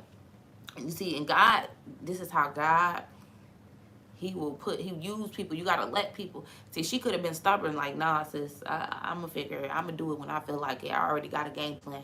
You know what I'm saying? But she started, boom. She started. When I asked her, she said yes. She immediately accepted it. And she was hosting it just for 360 at first. Boom, within a month, I feel like, literally within a month, she had her, she opened it up to the public. So boom. Bought my first Bible. And then I remember just around October. It was around October. Period, sis. She said, push me into purpose. That was all God, right? God is good. So boom, around October. See, now I'm reading my Bible. I be all into my Bible, okay? I was getting lit. I was happy. Ooh, I'm reading my Bible. And one day, I always been a smoker. We can't forget that. I always was smoking. So I'm just on live one day hitting a blunt. And I get to talking to them about the Bible. I'm like, y'all, let me tell y'all what I read in the Bible yesterday. Woo, up the bam. I'm just talking. And I'm just talking to my followers on live about something I read in the Bible. And they was like, I'm messing with this for real. I was like, hey, I need to go and start. So I start just getting online randomly. Okay? So the way that it all started was I would just be randomly smoking. Like, I might do it on a Monday. I might do it on a Saturday. I would just randomly get on live on my personal page talking about the Bible. I would just randomly start getting live, going on live, talking about the Bible. And then it was just one day when it all connected. I still have to find this live because I don't know where it's at. I got to find it on my page where it all connected. One day, I was sitting there talking about God, smoking my blunt. And it was when people start saying, like, that they was messing with it. And it all connected. I started crying. I was on live. I started crying because it clicked that the whole reason I went viral. See, when I went viral, I was doing voiceovers, but every video I was showing a blunt. I was showing a blunt in every video. And that's what got the most attention. So the cooking was funny. I mean, the cooking was good. The voiceovers was funny. But the thing that got everybody's attention was the weed. And I remember asking Charles, like, I wonder why I have to show the blunt. Like, why do people care so much about the blunt? Like, it started being irritating. Like, why do I have to put a blunt in every video? Like, because if I forget to record the blunt, it's like my video was missing something. So I remember being on live, talking about God, smoking my blunt, and it just clicked. Like, this is why I had to show the blunt. I had to show the blunt because I needed to bring the weed smokers over to God. Like, it was just crazy the way it all clicked. And then, boom, I said, Bible and blunts. I remember I was like, hey, I need to start something called Bible and blunts. And everybody on my fault, every person that was on the live was like, please do it, please do it, please do it. And I'm like, what? Then I started doing these random videos. Not Bible and blunts. I started doing random snippets saying, hey, God told me to tell y'all something. And I would just let them use me. And it was crazy because I didn't understand the importance of it when I was doing it. This was all, I'm telling y'all, this was all between October. It was all between like August and December of last year. I started doing just random videos of me just saying, hey, God told me to tell y'all something. And I just say something, whatever came to my heart. And I started realizing those videos was getting higher views. And I'm like, so people like that. So then in November/December of 2021, is when I started Bible and Blunts. That's when I officially said, this is called Bible and Blunts. Right? I said, I'm doing Bible and Blunts. So I want y'all to pay attention that I went viral outside of my purpose. Okay? I went viral outside of my purpose November, December of 2020. I started Bible and Blunts November, December of 2021. So exactly 1 year. It only took God 1 year to take me from outside of my purpose to inside of my purpose. But I had to walk out of my purpose in order to really be inside my purpose. Because see, as he started shifting me into this mentor, as I started to help women and become the example and start to see my value, I fell out of love of the voiceovers. Because what was happening was I'm going to speak to kids. I'm going to speak at these women empowerment events. I'm starting to get booked to speak. And it's like I felt like I had to hide my social media because I knew what influence I wanted to be. I didn't want to influence people to be sucking their man's meat. I mean, if you do it, you do it. But I knew I had a bigger calling on my life, so it started to be a disconnect because I'm trying to motivate, but at the same time, I don't really want you to see my social media. You're going to judge me. So I started asking God, what do you want me to do with these followers? What is my whole purpose of having these followers? Because I don't care to cook, first off. If you know me, I don't. I do cook, but I cook for my family. I don't sell meals. I don't do any of that, okay? So this is when I start talking to God and I start asking him, like, what do you want me to do with them? And I didn't realize that my purpose was unfolding, but it was. He gave me 360. He gave me Bible and Blunts. He allowed me to start speaking at schools. Like, he started revealing my purpose to me even when I wasn't understanding it. Then I start fasting. I did my first fast in September. Start fasting. That's when I got the most clarity, when I start fasting. And my last fast that I did, so what happened was God started making me broke. Right when I started Bible and Blunts. I started Bible and Blunts in November. I didn't even have this on here. November/December of 2021 is when I started Bible and Blunts. The brokest season in my entire business was November, December 2021. I didn't get any sales for 15 days. I didn't get any sales on my website. People was no longer buying my business coachings. People was not buying wigs. I didn't get any wig sales. I didn't get any sales. Okay? My TLC, right? Remember 360 was connected to TLC. My paycheck was 53 cents. And then my paycheck went down to 12 cents. Went up to 24 cents. 3 weeks in a row, I made $1. 3 weeks in a row. My checks accumulated to $1. 54 cents, 24 cents, and then like 17 cents. It wasn't even a full dollar. Okay? I need y'all to really listen to me. This is when I'm asking God for clarity. While I'm telling him to give me clarity, what is happening here? I'm speaking your word. You feel me? I'm literally speaking your word, sir. Like I started a whole Bible and Blunt series, and now I'm broke. And I started asking about 360 wealth because I knew that was my purpose. God, what you want me to do with 360? Something is not clicking here. It don't make sense. And he told me I needed to switch it to a monthly subscription. He told me that. But I was trying to run from it. I had fear. Fear was in me like, nah, man, you already brought these people here. You've been working with them almost a year. We started March. It's December. And you just finna tell them now they got to pay you? But I started realizing, well, I'm coaching them every week. And I made $1 this month. $1. I said, hey, I got to do what God told me to. So I remember the last training of the year, I told 360, like, look, after this, we're switching to monthly subscription. God made me take everything off my website. I took all my ebooks down. I stopped selling so much, y'all. Everything. I had over 10 ebooks. Took them all down. And he told me I had to focus on my purpose. That's when I just was like, I really ain't know what was finna happen. I'm just like, dang, I'm not making no money. When I did my training about 360, nobody responded to me. Not one person. when I said, at the end of the training, I said, anybody got anything they want to say? Not one person responded to me. That broke my heart. But I was like, I got to follow what God have to say. And I just was like, I love y'all. And I ended the training. I cried that whole night. Because I just was like, dang. I've been coaching them all year. I done poured so much into them.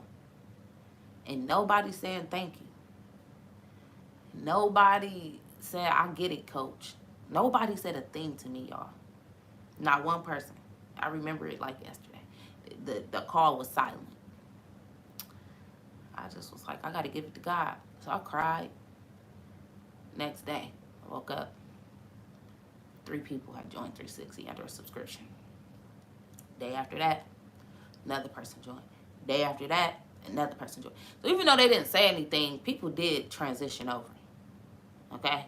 They transitioned over, but the enemy tried to get in my head. I don't know why they ain't respond. Whatever. Some people just be like, dang, this crazy. They ain't got nothing to say. Whatever. But they transition. You know, people start transitioning. So God starts sending me confirmation. Like, yeah, this is what I told you to do. Don't trip. This is what I told you to do. So I switched it to mentorship. But now I could coach with the mindset. Like, I don't have to worry about if you're making T-cells. I can really do what I'm here for. I'm here to pour into y'all. Like, my whole mission when I started 360 Wealth, if you pay attention to what I said, it ain't had nothing to do with T. I said I wanted them rich mentally, physically, financially, spiritually, and emotionally. I wanted them to be good women. I wanted them to grow as a woman. I wanted them to find their purpose. It ain't had nothing to do with T anyway. So now I can serve these women, and I already got paid. I don't have to worry about what else you do. Like, I didn't like that anyway. So God just revealed it to me. You know what I'm saying? I switched it over, and we start growing immediately. 360 been growing ever since then. So this is when I started learning that you have to walk in your purpose. You can't chase money. You can't do nothing else because, oh, I was making great money as an influencer. Oh, yeah. $100 every reel. I was dropping a few reels a day for people. Oh, I was making some money, but it still wasn't bringing me the fulfillment. It just wasn't bringing me the joy, right? So, boom, 360. Started 360. Started by one blunts. And then we hit 2022. So this all happened in 1 year. Me going viral, all of that, me getting my Bible, all of that was in 1 year. 360, everything started, all of that was in 2021. Then 2022 hit. And after being so broke, I was so broke. November and December, bro, I was so broke financially. I was broke in October. I remember going to Miami to speak at this event. I had no money. Like, I had got my hair done. I had enough money to, like, get my hair done and stuff. But I even remember on my way back, I didn't even know if I was going to be able to pay for my luggage. Luckily, Charles sent me some money to pay for my luggage. Like, I was broke, but I was serving. And when I went down there, some people know about that trip, but the trip to Miami was crazy. I went down there and served for free. I didn't get paid a thing. Okay, she paid for my flight, but that was it. Didn't get paid a thing. Went down there and served, and they tarnished my name in that room. Made me seem like I was one of the worst people, and I didn't do nothing but serve for free and really gave it what I had. And that was woozy, but that was the enemy. Boom, God protected me. He introduced me to some people that I talk to every day now. You know what I'm saying? Anyway, so boom. Then when we transition over Bible and Blunts, that's when I put a schedule on it. I put a schedule on it January. That's when I said, all right, we about to get this cracking. Oh, no, let me not leave this out. First week of January, God bless me, $10,000. $10,000 that I didn't have to pay back. I didn't have to do nothing. $10,000. And that was when I realized that obedience was the key. I had to struggle for 2 months, but then he gave me, boom, dropped 10 bands on me. And I didn't do nothing. I didn't have to work for it. I just received an email for an application I did a year ago. And they said, well, we're doing, we want to reconsider your application. Just send us a picture of your ID. And I'm like, what? Sent a picture of my ID. The next morning, I had $10,000. Next morning. That's when God opened my eyes up that I had to stay walking in my purpose, and he always gonna bless me. That was the first experience I had that showed me what obedience could really do. So I'm like, okay, I could do this. It's okay. You got to go through a little struggle. God, he got his hands on me. I'm good, okay? So that's when I put my schedule on Bible and Blunts. And I said, all right, Monday, Tuesday, Thursday, 9 o'clock. I've been here ever since. The only time I missed was when my brother got killed. I have been here consistently Monday, Tuesday, Thursday, 9 o'clock a.m., right? That was beginning of this year. In March of 2022 is when I stopped cussing. That's when God pushed me to stop cussing on my platform. You know what I'm saying? If you look at the episodes before then, cussing like a sailor. I mean, cussing. Cussing. Right? But in March of this year is when he convicted me. Yeah, you gonna preach my word, but you can't be doing all that. You can't be doing all that profanity. He sent it through my grandma. Grandma listened to one of my episodes, and she didn't say nothing about me smoking the blunt. But she said, baby, that mouth, absolutely not. Okay? Boom. I stopped cussing in March. Then I started my Instagram page for Bible and Blunts in May. In May of 2022, I said, all right, we're going to start the IG page. Like, that's when I was ready to take it full out. I said, yeah, it's time for me to really, it's time for me to market it. It's time for me to get this logo. It's time for me to take this serious. This is my purpose. So then I committed to Bible and Blunts and 360 Wealth. I knew that these were two things that was my purpose. It was two things that I felt good doing. It's two things, because that's all I wanted from God, was to give me something I won't get so wore out on. I'm tired of doing stuff for some months, and I'm tired of doing it.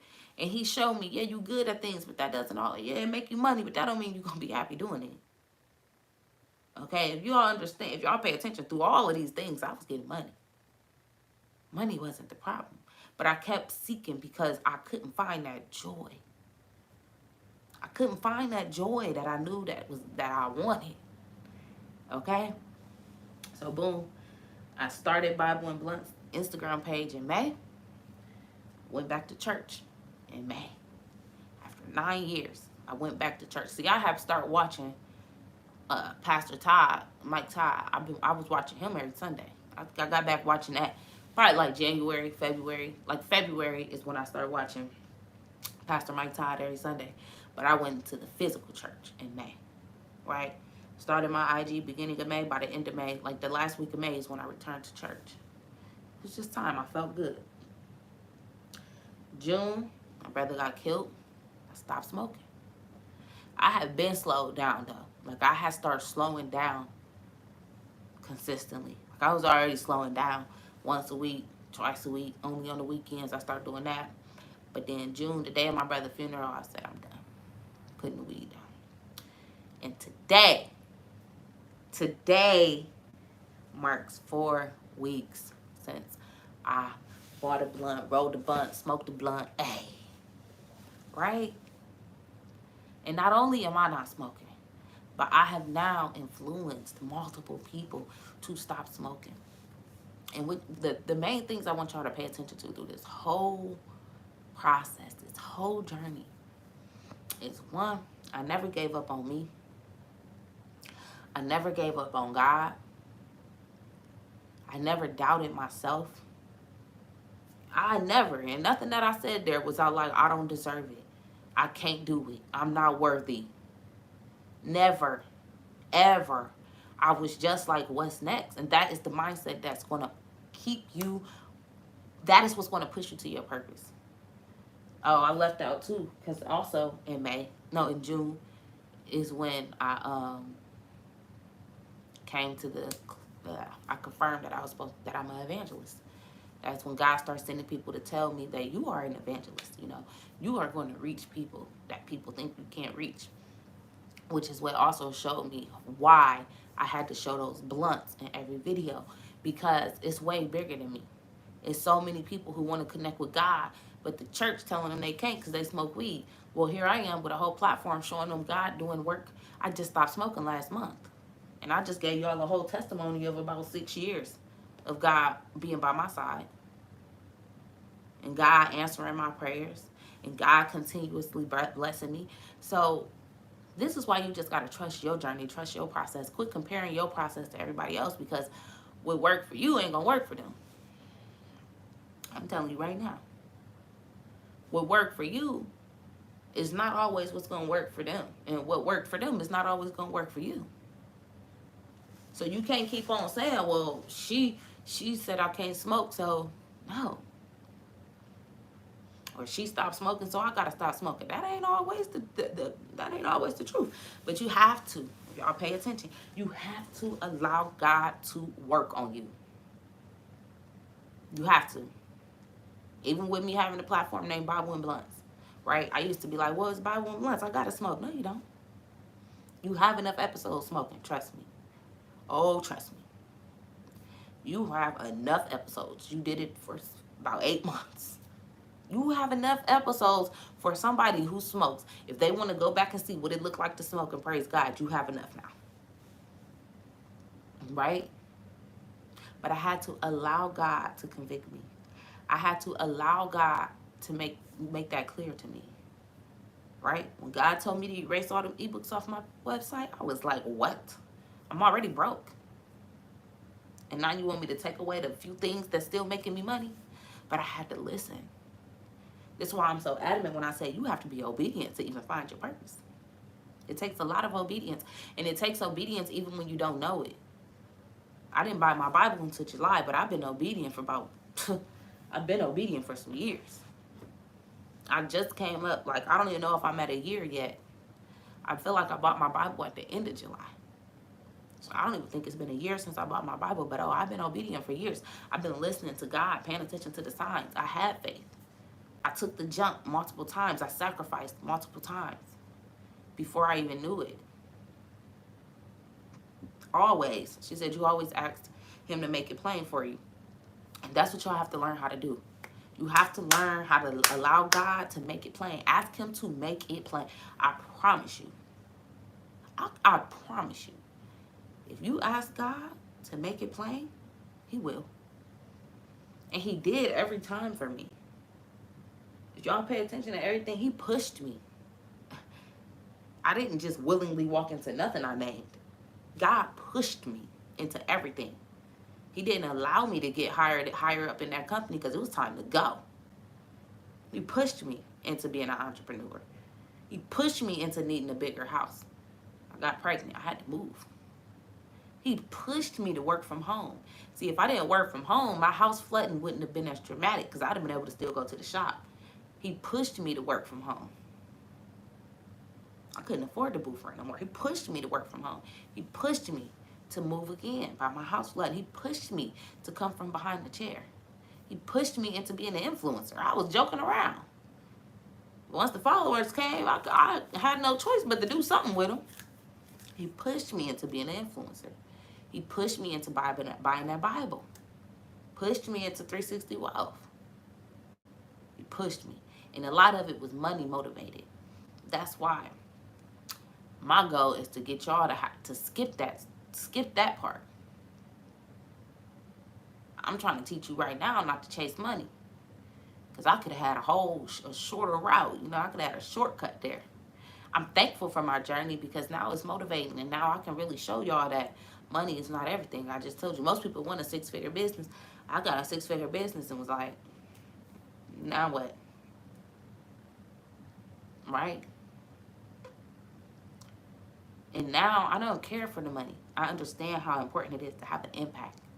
It's no joy like the impact that you can make on people. It's nothing like it. That's why I do Bible and Blunts. I ain't getting paid nothing for Bible and Blunts. But I can do it every day that I'm supposed to be here. Monday, Tuesday, Thursday, I'm here. And I'm happy to be here. I'm not rushing through. I'm happy to be here. Because I'm in purpose. 360 Wealth, it ain't going nowhere. Because I'm in purpose. Once you in purpose, you get locked in. See, that's the thing. You get locked in once you're there. It's just about getting there. And now, that's why I'm back behind the chair. So now God allowed me to get back behind the chair. I just opened my books last week. And I've been booked. I just had a message request come through while I was on here. I already know they asking for an appointment. Because what happened was he needed me to come from behind that chair so I could find my purpose. So now I can use my gift. I can use my gift to bring these women in. But once they're there, I can use my purpose. Now, when people come in and get their hair done, I'm able to speak the word of God to them. I have a whole different mindset. At first, I was just, what your baby daddy talk about? I was just talking. I was just there, hurry up so I can get your money. Now I have patience. I'm not so stuck behind a chair. You know, I have 360. I have other streams of income. I'm selling Bible plans. So I have other streams of income so I don't have to rush through my clients. I can take my time with my clients. I can speak life into my clients. I don't have to take as many clients. I'm not overwhelmed by doing hair. The way my schedule's set up, I can't do more than 2 people a day. So I know I ain't getting drained. And my schedule only open 3 days a week. But it's open. But now I can use my purpose with them. Now I have another chance for more women to join 360 Wealth because most of my clients is women. I do sew-ins and, you know. So I had to allow God to pull me away so that when I came back, I can do it in purpose. I can do it with a different mindset, with a different heart. And that is the thing. You have to trust the process. You gotta trust the process and be obedient. I just gave y'all the whole, that's me.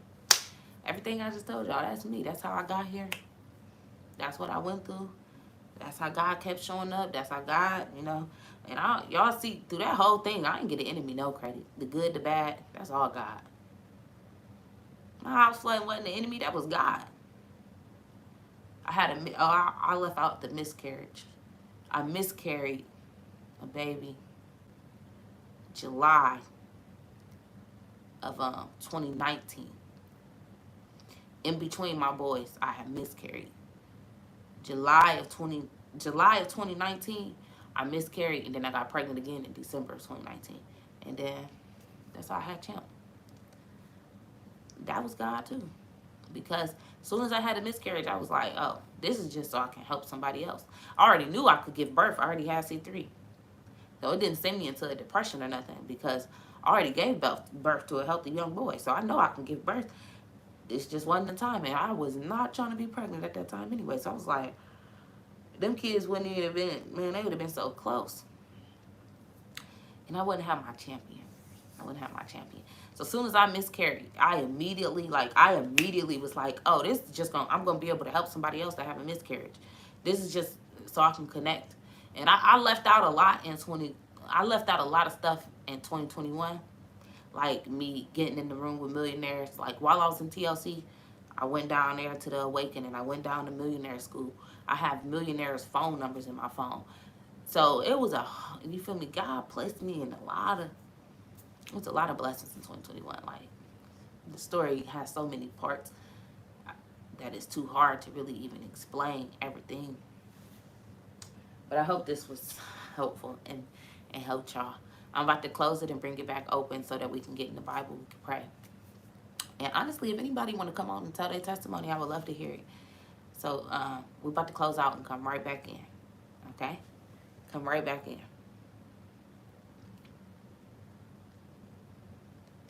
Hey, that's crazy that it was janky, y'all. Cutting my video off like that.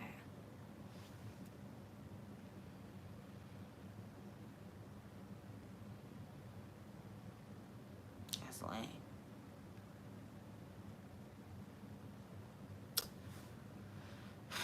I got 60 videos on here already.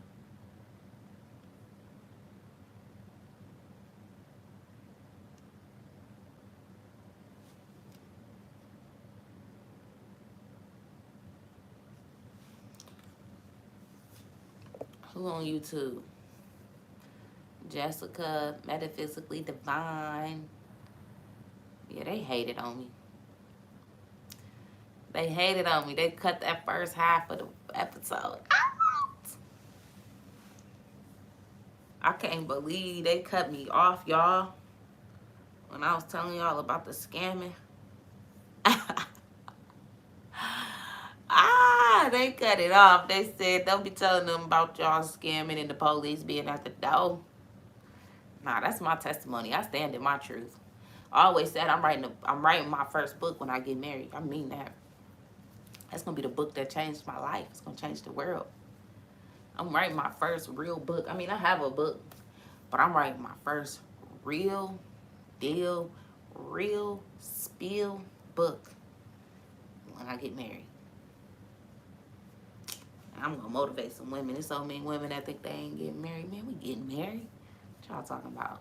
That time don't mean nothing. I'm telling everything. I'm telling everything. Take me to jail. It's like, nah. I got some things though to tell y'all. There's some things I still ain't spoke on. And I'm gonna put it in my book. Put it in my book. Oh, you on the prayer line? I was gonna have you join. I was gonna have you join and tell your testimony. Dang. Anybody free? Hey, for real, I'm putting it in my book. Hey. My man about to get his record expunged. No longer a felon. My baby was a felon for 5 years. 5 years. We about to get that expunged. He about to be driving these trucks. That's a trust in the process. His story. See, his story. His story. I might write a book just on his story. See, he don't know how to tell his story like me. Like, I need to tell his story. I need to tell his story for real. I keep saying I'm gonna do a post on how I helped him find his dad. Like, he didn't know his daddy. I went through the whole process. I found his daddy. I helped him find his daddy. 26 years, he didn't know if he was dead, alive, he didn't know nothing. I started digging deep. I'm gonna make a post about it. I keep forgetting. But that's a good post. That's a juicy post to share with the world. How I really helped him find his pops. All right, so, yeah, it's crazy. She said that's wrong. Yeah, man. And it was crazy because when I started doing my research, y'all, why his daddy went to the same college as me? That's when I knew that was my soulmate. I said, God, you crazy.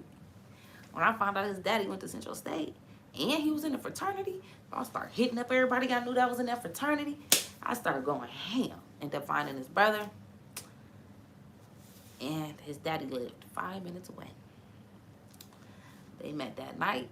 This is a whole story. It's a whole story. I got all the pictures and videos and screenshots and stuff. But it's crazy, huh? He was 26. So that was 3 years ago when I helped him find his dad. Yeah. Because I was like, nah, man. You got to know who your dad is, bro. Like, he was so tough, though, because just his childhood, that he just was like, I mean, I don't care at this point. You know how men are. He didn't care. But you know how God works out, because he needed to know his daddy because his mom died last year. So now, he got his daddy, you know. Now his dad be coming over. His dad has a relationship with our kids, and that's God. That's all God, because Charles wasn't going to put that work in. I know him. He absolutely wasn't. And that's okay. That's just who he is. He wasn't putting that work in. But God placed me in his life because he knew, for me, if I'm going to have kids with you, I need to know who my kids is connected to. I need to know. I I understand you don't care, but I need to know. I had to know. I remember the day we met his dad at this bar, the first time he ever seen his dad walked in. I was like, that's your dad. As soon as he came through, I said, that's your dad. It's not even really just, it ain't even a private investigator. It's just knowing your calling and understanding your position. You feel me? That was God. That was God for real. See, his dad ain't had no Facebook. That was the crazy part. His dad did. So I had to go through and like message his uncle. I found out his uncle was best friends with his dad back in college, but then like I came to a dead end because his uncle was like, his uncle was like, yeah, I ain't talked to that nigga since we graduated from college. So then I had to like find, somebody gave me his brother's mom name, and I'm talking about Charles' brother. So he ended up having a brother through his dad. So I found out his brother's mom name, and by finding her, I spoke to the mom's brother. So I was speaking to his uncle on his mama's side. It was so crazy, y'all. But he directed me to his brother. Once I found his brother, it was there. His brother was like, yeah, I see our dad every day. He was like, we can link up tonight. His brother was excited. It was a beautiful thing. Me and his grandma close. His grandma had a baby picture of him, though. That's the crazy part. When we got there, his grandma, she had a baby picture of Charles. But his mom was janky. His mom was janky. She was like, nah, bruh. She had a new nigga. She like, nah, I don't want nothing to do with that. Like, yeah. They both look so happy to have found each other. Nah, Jessica, you thinking about the video I just posted when they was hugging? That wasn't them meeting each other. Everybody think that. That wasn't the video of them meeting each other. They met each other before any of y'all was following me. They met each other when I was at my old house. They met each other in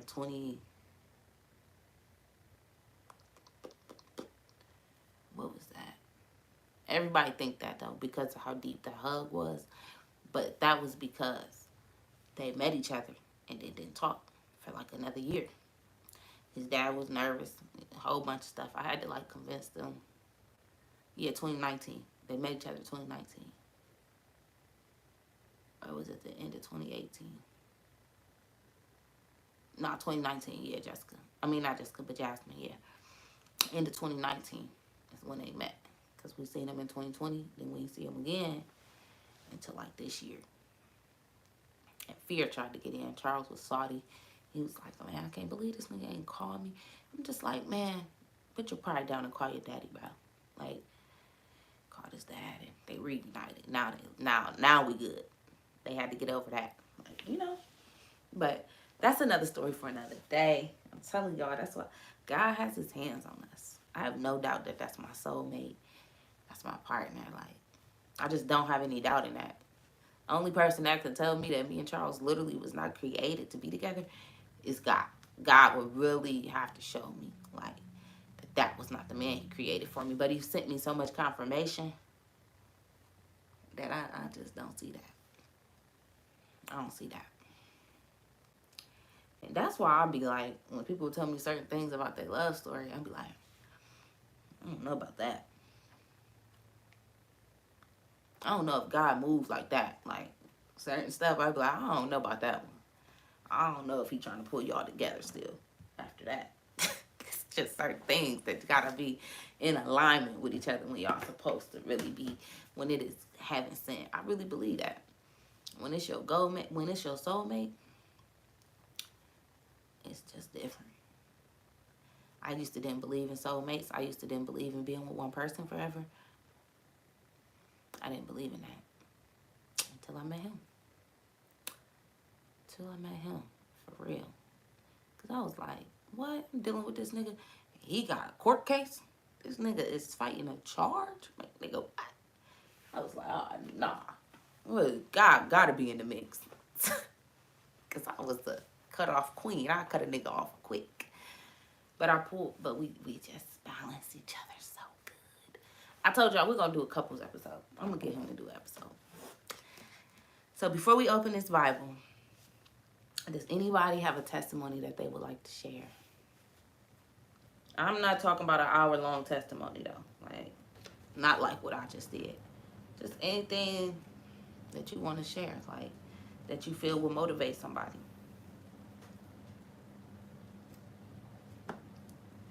Anybody? Anybody got a testimony that they would like to share?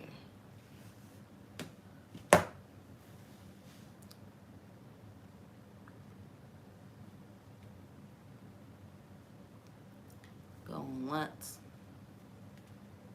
Going twice. God showed up in your life. let me tell you something too. The reason why I be always opening up platforms and stuff like how I have Thursday thoughts and because that's a part of your purpose, man. We gotta learn how to tell our stories. I'm not trying to convict y'all into talking right now, but the only way you really gonna be able to walk in your purpose is if you learn how to tell your story.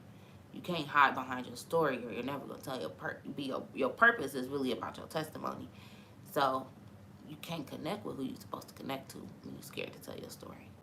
And you have to walk in your truth, live in your truth, and be okay with your truth. Yeah, the people always be like, "How you so open and honest?" This is my truth. This is my truth. What do I need to hide my truth for? That's crazy to me. This is what God did. It's God plan. So what? Yeah, I did that. So what?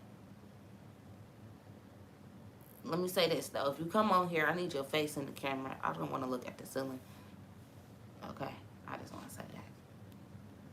Don't come on here like I'm in my car, so I can't see you. I'd rather you not even do it. There we go.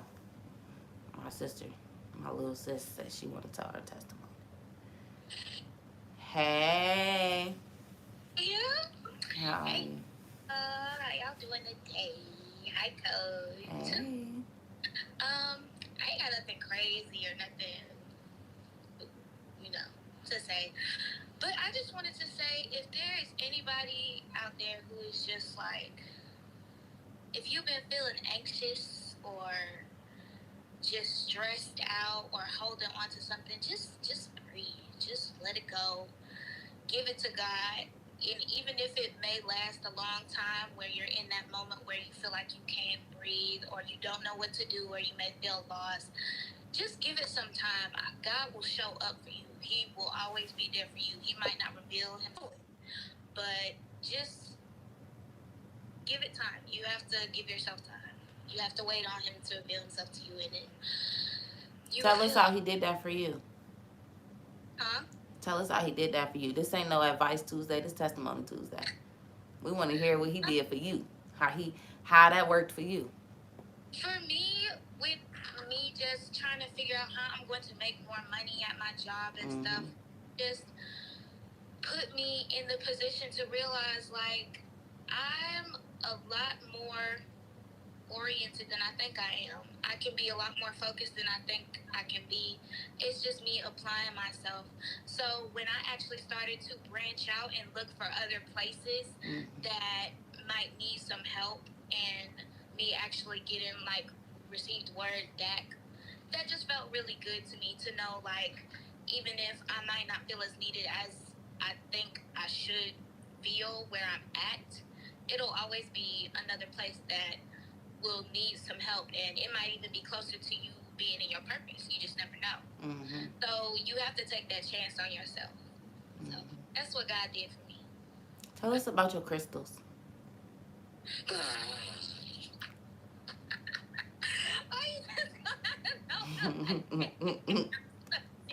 I'm your coach. I'm your sister. I'm allowed to do that. I don't have them no more. I got rid of them. I threw every last one of them away. This around my neck right here, this is just a little Oh, I didn't even see it. yin yang little thing. Tell me about like what did you used to do? I don't think I ever really got to ask you that. Like what? I noticed that in one of your messages you was like, that I'm not in control of everything like I thought I was, or something like that you said. So tell me just like when you were doing like the crystals, or I don't really know what you did. Did you do readings or what did you do? I used to do readings. I would do readings on myself. My friends would ask me for readings. I actually had a cousin that came over not too long ago. She had asked me to do a reading for her, and I was just like, "Oh no, I don't do those no more." She was like, "You don't do it no more? Why?" And I was just like, "That's just not what God want me to do. Like that's not what I'm doing." So He don't want me to tell anybody else the answers. I don't even have the answers for myself. So And how did you find that? Like how did God show you that? God showed me that through me basically being disobedient, me trying to figure out something like if I was going through a problem in my life, I would always pick up the cards. Like as like okay, what spirit got to say to me today? Like even though even though God would like somewhat tell me a piece of the puzzle through me using it, because He's just like, she don't know what she's doing. Like, Yeah. girl is crazy. Like, she's looking at the wrong thing. She's looking at the wrong papers. That is not the. That's not what you need to be memorizing. You need to be memorizing these verses. Exactly. Exactly. He gave me pieces, but he purposely didn't reveal me the whole puzzle. He still ain't told me the whole puzzle. So Yeah. I got one little corner right now, and a little gaps here and there, but he gonna come. I just need to keep being obedient and listening to him and nothing else. Yes. Yes. But yeah, some certain crystals I would just use for different things. Like, let's say, like, before I was dealing with the person I was dealing with, when I would walk around, I would carry like a rose quartz crystal with me, because it was supposed to bring love into your life. But looking back on it now, it was like, okay, this is supposed to be bringing me closer to Spirit. Well, Spirit gonna bring His love. He ain't trying to bring nobody else. He might give me an illusion of somebody else or what He think I might want. Lead me into a heartbreak that might lead me closer to trying to listen to Him. Exactly. Ooh, that's a good point. That's good. That's good. And I guess my worry, like one of the things that worry me about things, like it's not so much as that I don't think they work, because I mean I just don't know. I've never tried it, so I can't say. But one of my fears is just the middleman. Who created the crystal? What was prayed over that crystal? Who touched that crystal before you get it? I think that's what scares me, because people can market it however. They can say it's healing, and they can say, but we don't know their intent. You know what I'm saying? And I do believe that, God speaks through people. Like that girl told me I needed to get a better connection with God, and that's what led me to my Bible. So I do believe that God, I mean, all through the Bible, He was interpreting dreams through His people. You know what I'm saying? They said you have to cleanse it. Even with that, what you cleaning it with? Everything requires a middleman. The cleaning thing, the things, whatever you use to cleanse it. Who's to say somebody haven't prayed over that? Like, I don't know if you literally clean it with anything or if it's just you praying over it. But I am just. People will cleanse it with water, but it's just like it's too many hands. Like, Yeah. There is no purer form of a connection that you can get besides just the direct. There's nothing else but that. Matter of fact, not even just reading the word, talking to Him. Just speak to Him. Let Him that you're listening. Let Him know that you want to do what He is calling you to do. All you have to do is just speak it. Like, I'll come out here, I'll sit in my backyard. Thank you, God, for waking me up today. Come on. Anxiety off of me. Yesterday was terrible. Today I feel great. I don't feel nothing. Just talking to Him. Letting it be known that, like, you see the little things. Like, even if you don't think that He is listening to you or really paying attention to you, it's there. You need to pay attention. And that's what I tell people. I'll be like, just, even if you don't want to read the Bible, like me, I was somebody who was very, like, when it came to the Bible, I'm like, nah, y'all tell me who wrote it. Tell me who did this. Tell me who did that. Right. But what I realized is that even without reading the Bible, you can get that connection with God. And if you allow God to connect with you enough, He'll send you enough confirmation to where you can trust the Bible, because it starts to align. You know what I'm saying? Like, the Bible is what brought my relationship closer to God. But when I realized it, the reason I was able to trust the Bible was because I had already been writing my letters to God, and He had been revealing things. That was my way of connecting with Him, and I didn't like really get it. Like, I was just doing it. I came across a book. I read a book from B. Simone, and like just one page. That's the one page that really changed my life, was seeing her write a letter to God. And she put Dear God/Universe. And if y'all look at my page, I just posted how I went from doing Dear God/Universe to God/Jesus. But it took time to do that, But He answered me, because I was showing Him, man, I'm not praying every day. I'm not doing all this other stuff that I do now. But I was showing Him that I trust Him. I was coming to Him with everything. Every morning I was bringing Him how I was feeling. I was bringing Him. So He was showing me Himself. And that's what I tell people. Ask God to reveal Himself. One of the main things you can do if you don't believe in Him is to just ask Him something that you ain't asked nobody else. Tell Him something you ain't tell nobody else. And He'll show you. He'll show you. Okay. So thank you so much, Jada. Thank you, sis. I love my B&B family. We love you too. See you later. So see you in Bible Book Club. Absolutely. Have a good day. Love you. I feel your girl off today. I'm gonna go see my Ooh. this little step I'm gonna take. I don't know. Y'all pray for me. We gonna pray. It's gonna be amazing. Absolutely. All right, sis. I'll see you Bye. later. Bye bye. Yes. Love it, love it, love it, love it. Okay. Jessica, you said you want to go. You still want to go?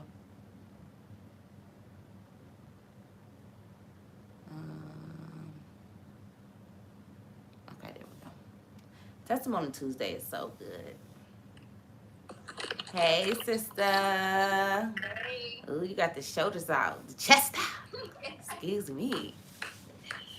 Hi, Coach. Hey, how's it going? I'm doing good. How about you? I'm blessed, okay? I feel good. Amen. What you got for us today, sis? Okay, first of all, I want to say thank you for this opportunity to get on here and share my story. Well, not a story, but like a testimony with you all. I really appreciate it because You're welcome.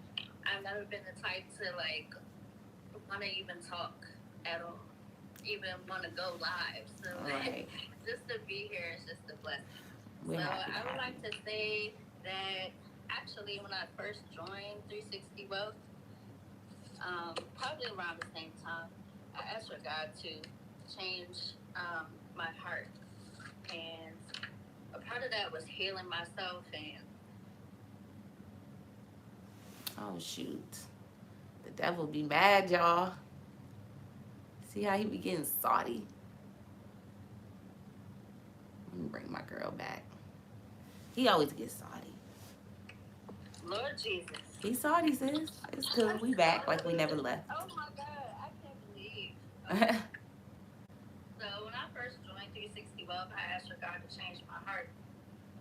And, you know, I would be like, I used to be like very scarred, and, you know, just for the experience I've been through, like all the experiences, and, you know, being bullied, stuff like that.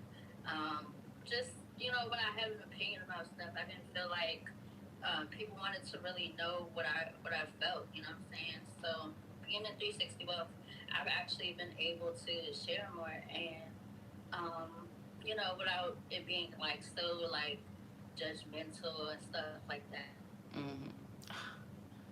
Why is this hating on us like this, y'all?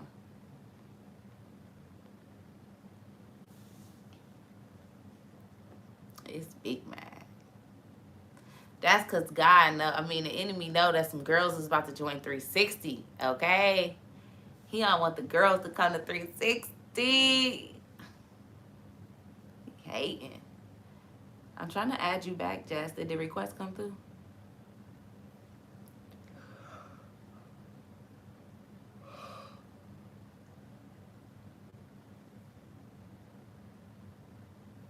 See, look, they said they want to hear it.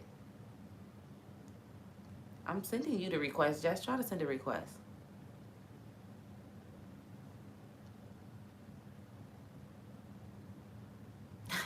Shantae talking about IG wants smoke. Hating, man. Come on, Jess. The girls want to hear how 360 shifted your mind. Or how God, right? God. We want to know how God shifted your mind.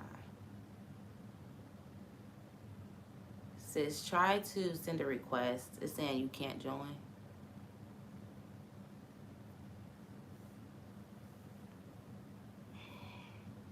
And that's the beautiful part. Like, the fact that we started selling tea and now we got Bible study, Bible book club. Like, we lit. We are God fearing. We don't do nothing without prayer. We don't do nothing without prayer. Good morning, Lynn. I ain't seen you in a minute. How you end up here? Look at that. Hey, you done made your way all the way to Bible and Blunts. I did your hair like 7 years ago. And here you are on Bible and Blunts. That ain't nobody but God. Good morning, beautiful. I'm back behind the chair. Come get slayed. Let me put this godly spirit on you. Let me touch you. That's so beautiful that you on here. Jessica, what's going on? I accepted your request. They say you unable to join. I do have another announcement to make for you ladies that may not be able to join Trap and Chat. You know, I know ticket prices are high for the people that will have to travel. So I am. Last night I added virtual tickets for Trap and Chat for the ladies that I know want to be there. But you know, ticket prices are high. I'm all right with that. I just want the influence, the impact. As long as you can hear what we got to say. All right, Jess. Jess is back, y'all. Come on, man. We got to pray the enemy away, y'all. Yes. Let's hear it, sis. So, okay, so before joining 360 Buff, I just felt like I didn't really have a voice. Nobody really cared, like, what I really had to say, what I really felt. And so I'm trying to figure out how to heal myself, you know what I'm saying? Or, with the help of God. And I just felt as though um, I just needed to like do something to try to heal myself. And the thing of it is, I was like, what is going to make me more healed? And I'm like, I have to be more assertive. I have to use my voice and, really speak up for myself because I feel like you have to be like your best advocate. You have to be confident in yourself. You have to um, just push past all the hurt that you got going on. So in order to do that, you gotta speak up. Nobody don't know, how you really feeling if you don't give it your best shot to, just, keep continuing to on that journey, you know what I'm saying? So I found 360 Wealth and um you all have been nothing but amazing people to my life and I really appreciate all of y'all. And I just love all of my sisters. I love the community. I love this platform that I'm able to share my story with y'all and my testimony. So, you know, I got a question. So, tell me this. What was the transition? Like, at what point was it that you went from, like, okay, I don't have a voice to, like, my voice matters? Like, what did God show you? Like, what was the clarity that God sent? What up to my brother Mikey T? He up in this thing. But at what point, you feel me? Like, where did God, because I don't take credit for it, you know, but at what point did God wake you up and say, okay, my voice matters? You know, do you know, like, what was the turning point? Just being around other women like me Mm-hmm. who struggle with using their voices. A lot of people in 360 Wealth have said privately to me that they feel more comfortable, getting on platforms like Thursday Thoughts and stuff like that to tell their testimony. Like you saw in the group chat this past week, everybody was like, Mm-hmm. "Oh, let me go, I want to go." Mm-hmm. So just Mm-hmm. just to have people like me in 360 Wealth Mm. who's actually helping people to get on the platform and tell their story. Exactly. So that's how I feel. Yes, yes, yes, yes. God is good, y'all. Jessica, let me tell y'all, Jessica. I remember this one time you were online, on the Testimony Tuesday, and then you were like, you ain't say me, but I feel like you were I talking about. know. I know exactly what you're talking about. I know exactly what you're talking about. I'm like, no, she didn't do all this. She done found her voice and she ain't gonna tell a testimony. I know exactly what live you talking about. You know, I don't remember. I don't forget nothing. I was like, she talking to me. Yeah, I didn't say it. I said I'm mad at you though. I said it just like that. I didn't say who I was talking to, but I knew you would feel. I knew God would convict you We talked about it that day. that day. That day. So I knew that if nobody else was going to go, that you was gonna go. And I'm sitting here like, okay, Jessica was just commenting, and now she ain't gonna get on here. And it's crazy because today I wasn't even expecting you to. And look at God. That's growth. That's growth. Look, I swear, Jessica, when you commented and said I want to go, I literally was thinking where. Like my first thought was where. Like, and then I realized Jada was on here. I'm like, oh, Jessica about to get on live. Okay, that's God. Okay, it's just, and that's about trusting the process. You know, allowing And Him. then another thing was, I remember you were like asking, did anybody have questions? I guess it was like business stuff related, and then I was just like, um, what do I do now that I told my story? And you were like, keep telling it. Keep telling it. And it was Keep just telling like, it. I was like, wow, I gotta. That's what this is all about. Telling your story every time. Because what I've realized is every time you tell your story, you hit one, you add something else to the story.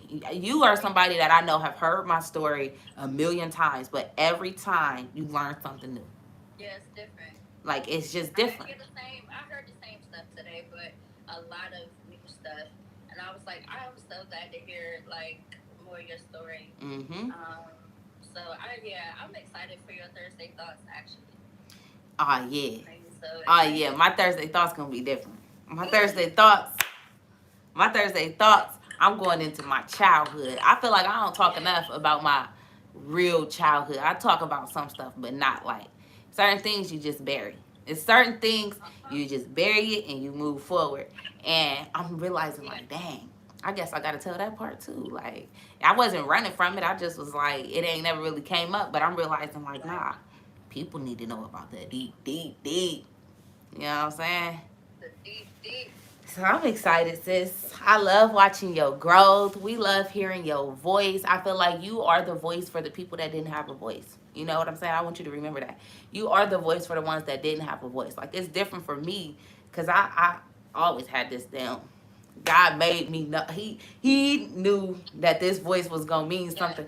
So people was always listening to me, okay? I always been a chatty cat. Okay, I just talk. But you are the voice for the ladies who feel like they don't have a voice. You know what I'm saying? People when they see you and they hear you, they like, oh dang, you know, that felt like me. I don't have that story. I'm not able to talk about what you can say. I always been a big mouth girl, okay? So I love that. You know, I always tell you I'm just so thankful to have you. You are now our OG member. You are the person that's been in 360 the longest, right? So Yes, not the old. not the oldest. Oh, it cut her off, y'all. We ain't finna play with IG. But she's not the oldest, okay? Like in age. She ain't the oldest, but she is the OG. She is the person that's been in 360 Wealth the longest. Okay? She been here since last March. Since we got it cracking, she been here, okay? I think Jessica joined like the beginning of April. But it was literally right when we started. So, thank you so much, Jessica. Thank you, thank you, thank you, thank you. 360 loves you so much. I love it. I love it here. All right, y'all. That was Testimony Tuesday. Thanks to my 360 girls for coming on here and speaking. If you're not, oh, she said she joined March 31st. So, yeah, OG, okay? If you're not in 360, you can join 360 by clicking the link in my bio on my personal page, which is Rari_2X. I might just add it to this bio too because the truth is God sends me women through Bible and Blunts because he knows that 360 Wealth is a God-fearing community. So it's beautiful. She helped me get the confidence when I did mine. See? See? Jessica, you don't even know how many people you're helping tell their story. I love it, sis. God is good. He put everybody in position. Okay, I told Jessica a long time ago she's gonna be my millionaire. Like when I become a millionaire, Jessica is gonna be like my something. I don't know. She's gonna be something really important, and I'm gonna be like, it was all worth it, sis. Thank you for not giving up on me. Thank you for just trusting the process. You know, God gonna bless me so that everyone around me can have everything they need. Bless me, bless me, bless me, God, indeed. The honor, so everyone around me can have everything they need. Okay? That's what it is. When I get blessed, everything that touch me gonna get blessed. It's gonna be crazy. And I believe that. I've been telling her that since she joined. And I mean it in my heart. She's gonna be her. You know, I'm not saying she gonna be up under me. Like I ain't saying she ain't gonna have a life and her life gonna be through me. Don't think that's what I'm saying. I'm saying that God gonna bless us all. He gonna bless us all for this work, man.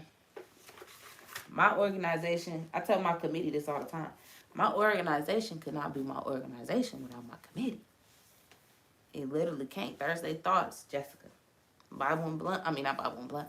Morning Message, JT. Like everything, God placed the people right where I needed them. It's a beautiful thing, man. It's a beautiful thing. So let's get in this Bible, y'all. Thank the ladies. Thank you, Jada and Jessica, for sharing your testimony. Like I said, if you need to be in the community of God-fearing women, you want to really tap into God, you want to strengthen that relationship, you want to strengthen your confidence, you're ready to really find your purpose, right? Because that's something that we are adamant on, is finding your purpose and then allowing God to keep your confidence strong and keep your discernment strong, keep your obedience strong so that you can continuously walk in your purpose. Join 360 Wealth. Okay? So let's get in this Bible. And yeah, whoever, if you guess it right, I don't know why God been playing with us. If you guess it right, you get a free Bible plan. Y'all, read the story of Joseph when y'all get a chance. It's Genesis chapters 37 through 50. I read it last night. Genesis chapter 37 through 50. Take a little time, but my pastor told me to read it, and I read it and get in there. So let's get up in this Bible. Where y'all think we gon' land today? Where y'all think we gon' land today? Where y'all think y'all gon' land today? Where y'all gotta learn. If y'all ain't realized, we've been landing in the random chapters. Pick a random chapter. Genesis 37 through 50. Kiki and she say Ezekiel today. Dang, y'all both guessed Ezekiel. Okay. Where y'all think we gon' land today? Where y'all think we gon' land? I think we gonna land in one of the books of John. Zakia say Matthew today, and Pretty J say we in Romans today. Mimi say Proverbs today.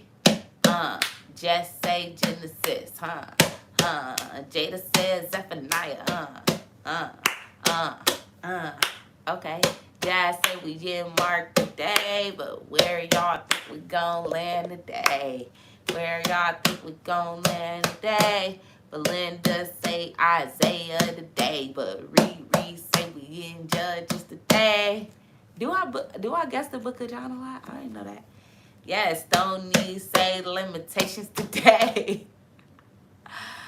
Where y'all think we gon' land today?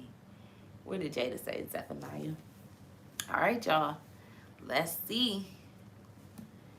I let God direct us. What's this? Dang, y'all. I've been trying to give a book plan out for over a week now. I've been trying to give a book plan out for over a week.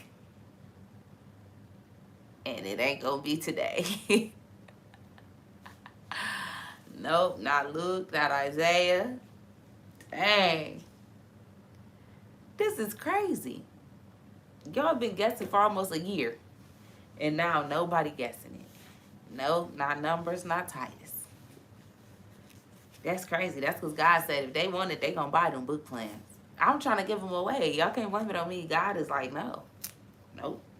Nope. Nope. Nope. They gotta pay for it.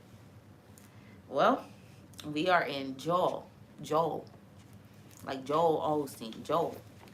Joel. Y'all know I hate trying to say this. Joel. We are in Joel.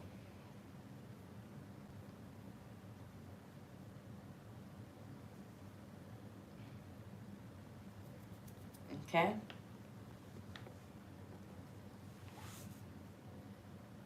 Y'all. We landed on this exact scripture last time. This is crazy. He just took me exactly to the same scripture.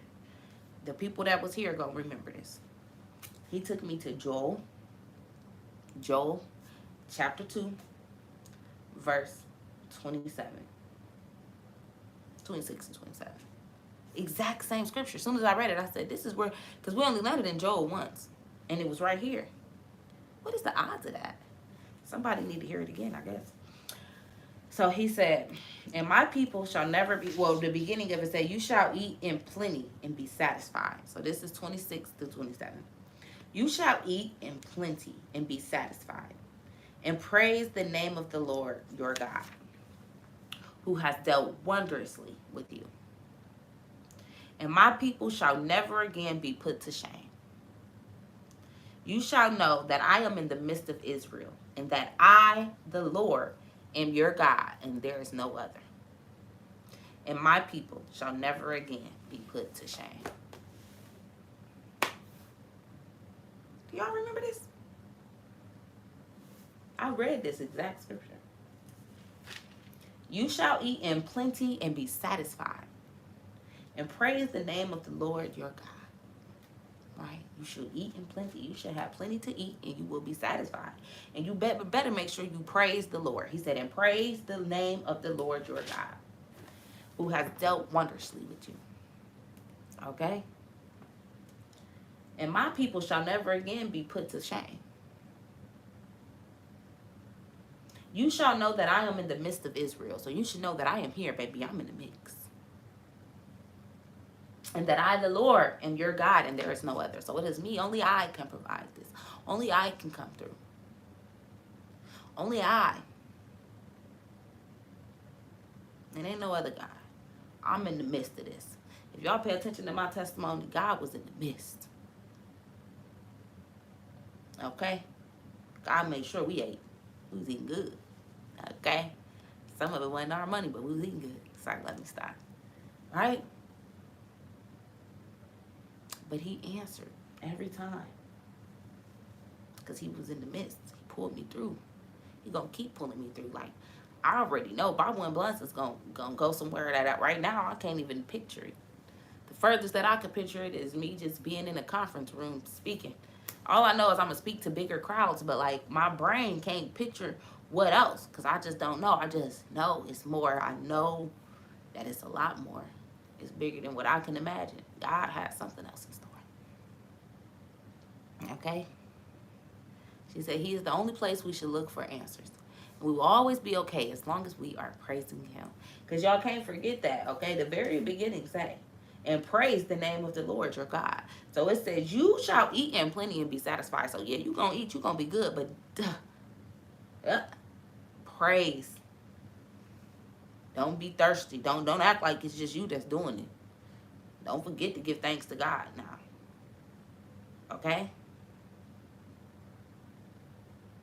Period. She said, you're going to be like Sarah Jakes. Hey, whatever God has in store for me, I'm ready. I'm big ready. Literally. I'm ready for whatever. You feel me? I'm taking every jump he told me to. I'm listening. I'm taking advantage to what I'm supposed to. I'm praying when I'm supposed to. I'm being still when I'm supposed to. I'm doing what he tells me to, because I know that is how I'm going to get to where I'm supposed to go. That's just that. Them hands were on you, and they're still on you, and they gonna stay on you. Ooh, come on, Stone. Straight up. Same with y'all, though. We have to understand the bigger picture. It don't matter what it look like right now, what it feel like right now.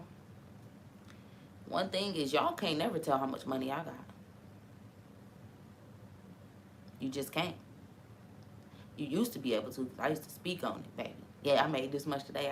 But now I learned that don't matter. My word gonna be just as powerful. My hair might be done, it might not be done. You know what I'm saying?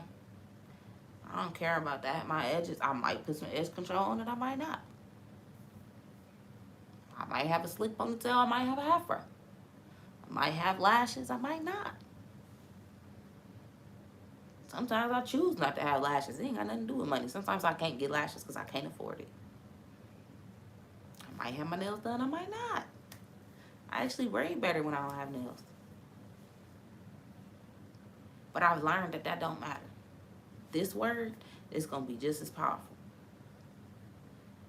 And I say that because y'all have to stop worrying about how much money you have and start focusing on your purpose. If y'all didn't realize what I just said, my brokest season was November and December. I birthed Bible and Blunts November and December. In my brokest season, I found my purpose. See, I could have been mad because I was broke, but I stayed in purpose. I kept seeking God. And God actually created Bible and Blunts. I didn't do that. God allowed that to happen while I was broke, just to show me. It was a test, and I passed that thing like, oof. Hey, I passed it with flying colors. I was broke as ever, right on here doing what I'm doing right now. Right? It was all a test. I used to be nervous. My message ain't gonna be powerful if I don't smoke. These messages been hitting. These messages been going crazy. Ain't nobody thinking about no blunt. So I say all this to say, just focus in. Keep asking God to reveal it. Keep seeking Him. Keep listening. And keep being obedient. Obedience will always win. On Thursday, I'm breaking down purpose.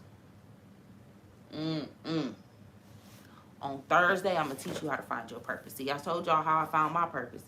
I told y'all, the importance of purpose. But look, God already gave me the notes. See, this is how He's starting to get me.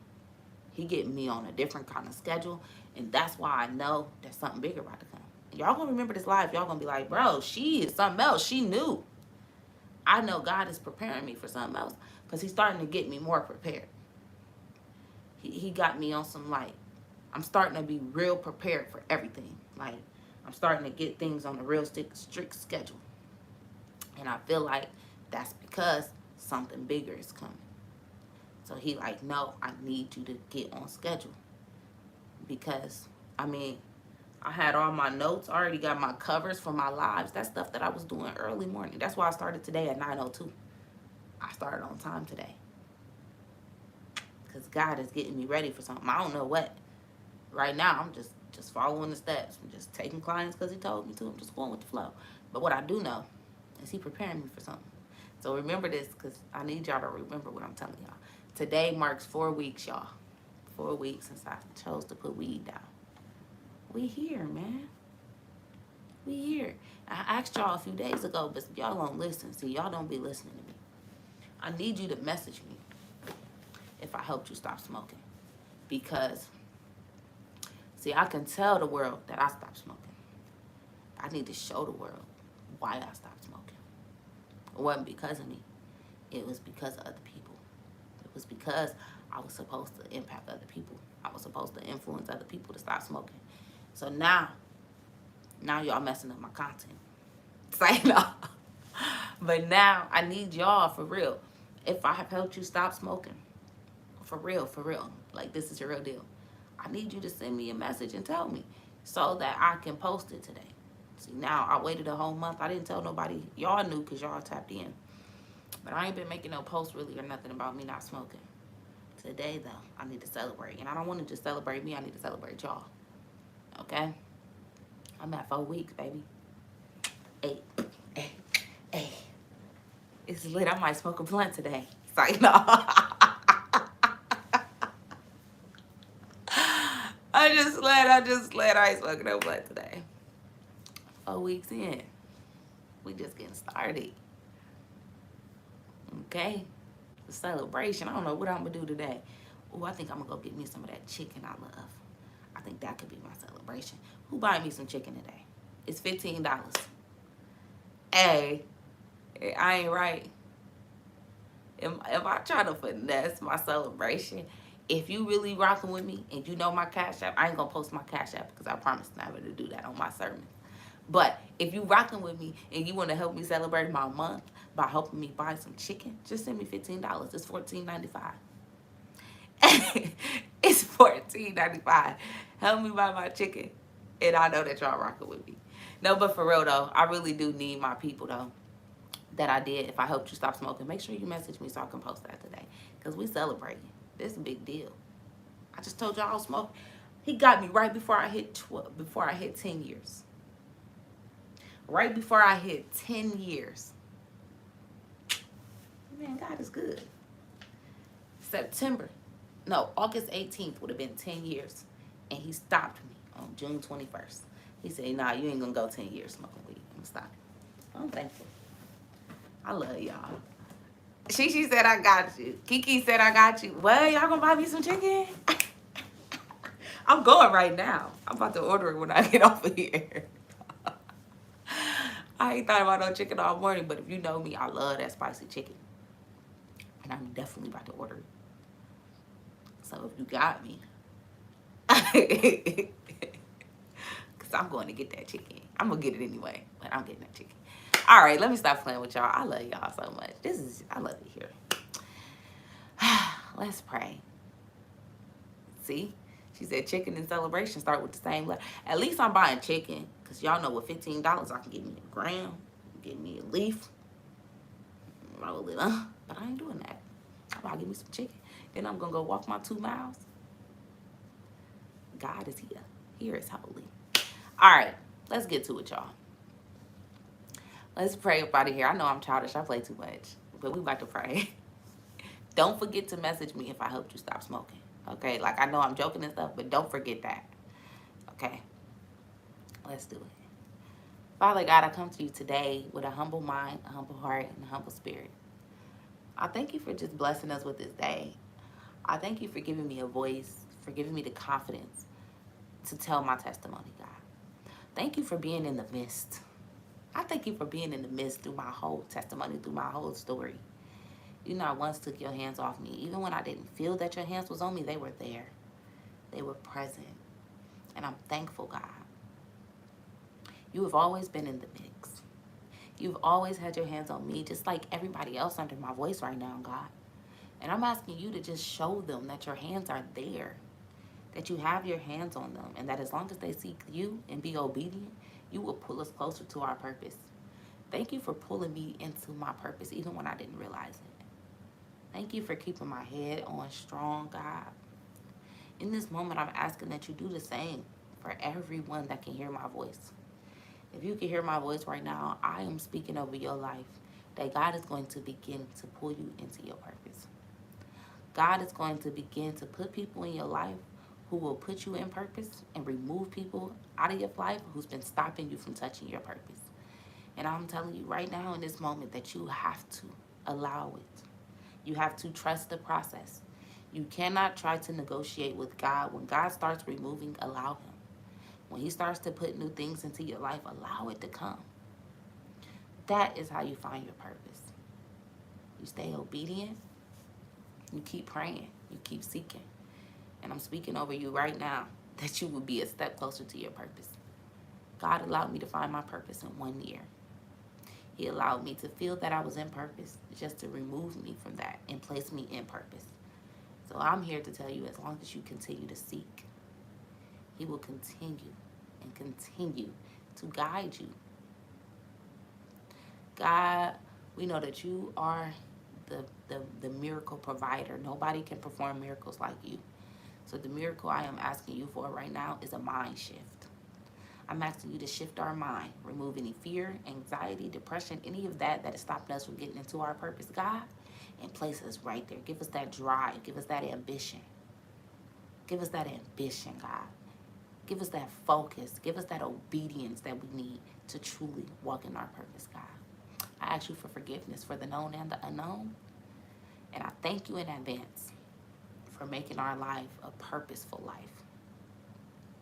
I ask all of this in your precious son, Jesus Christ's name. Amen.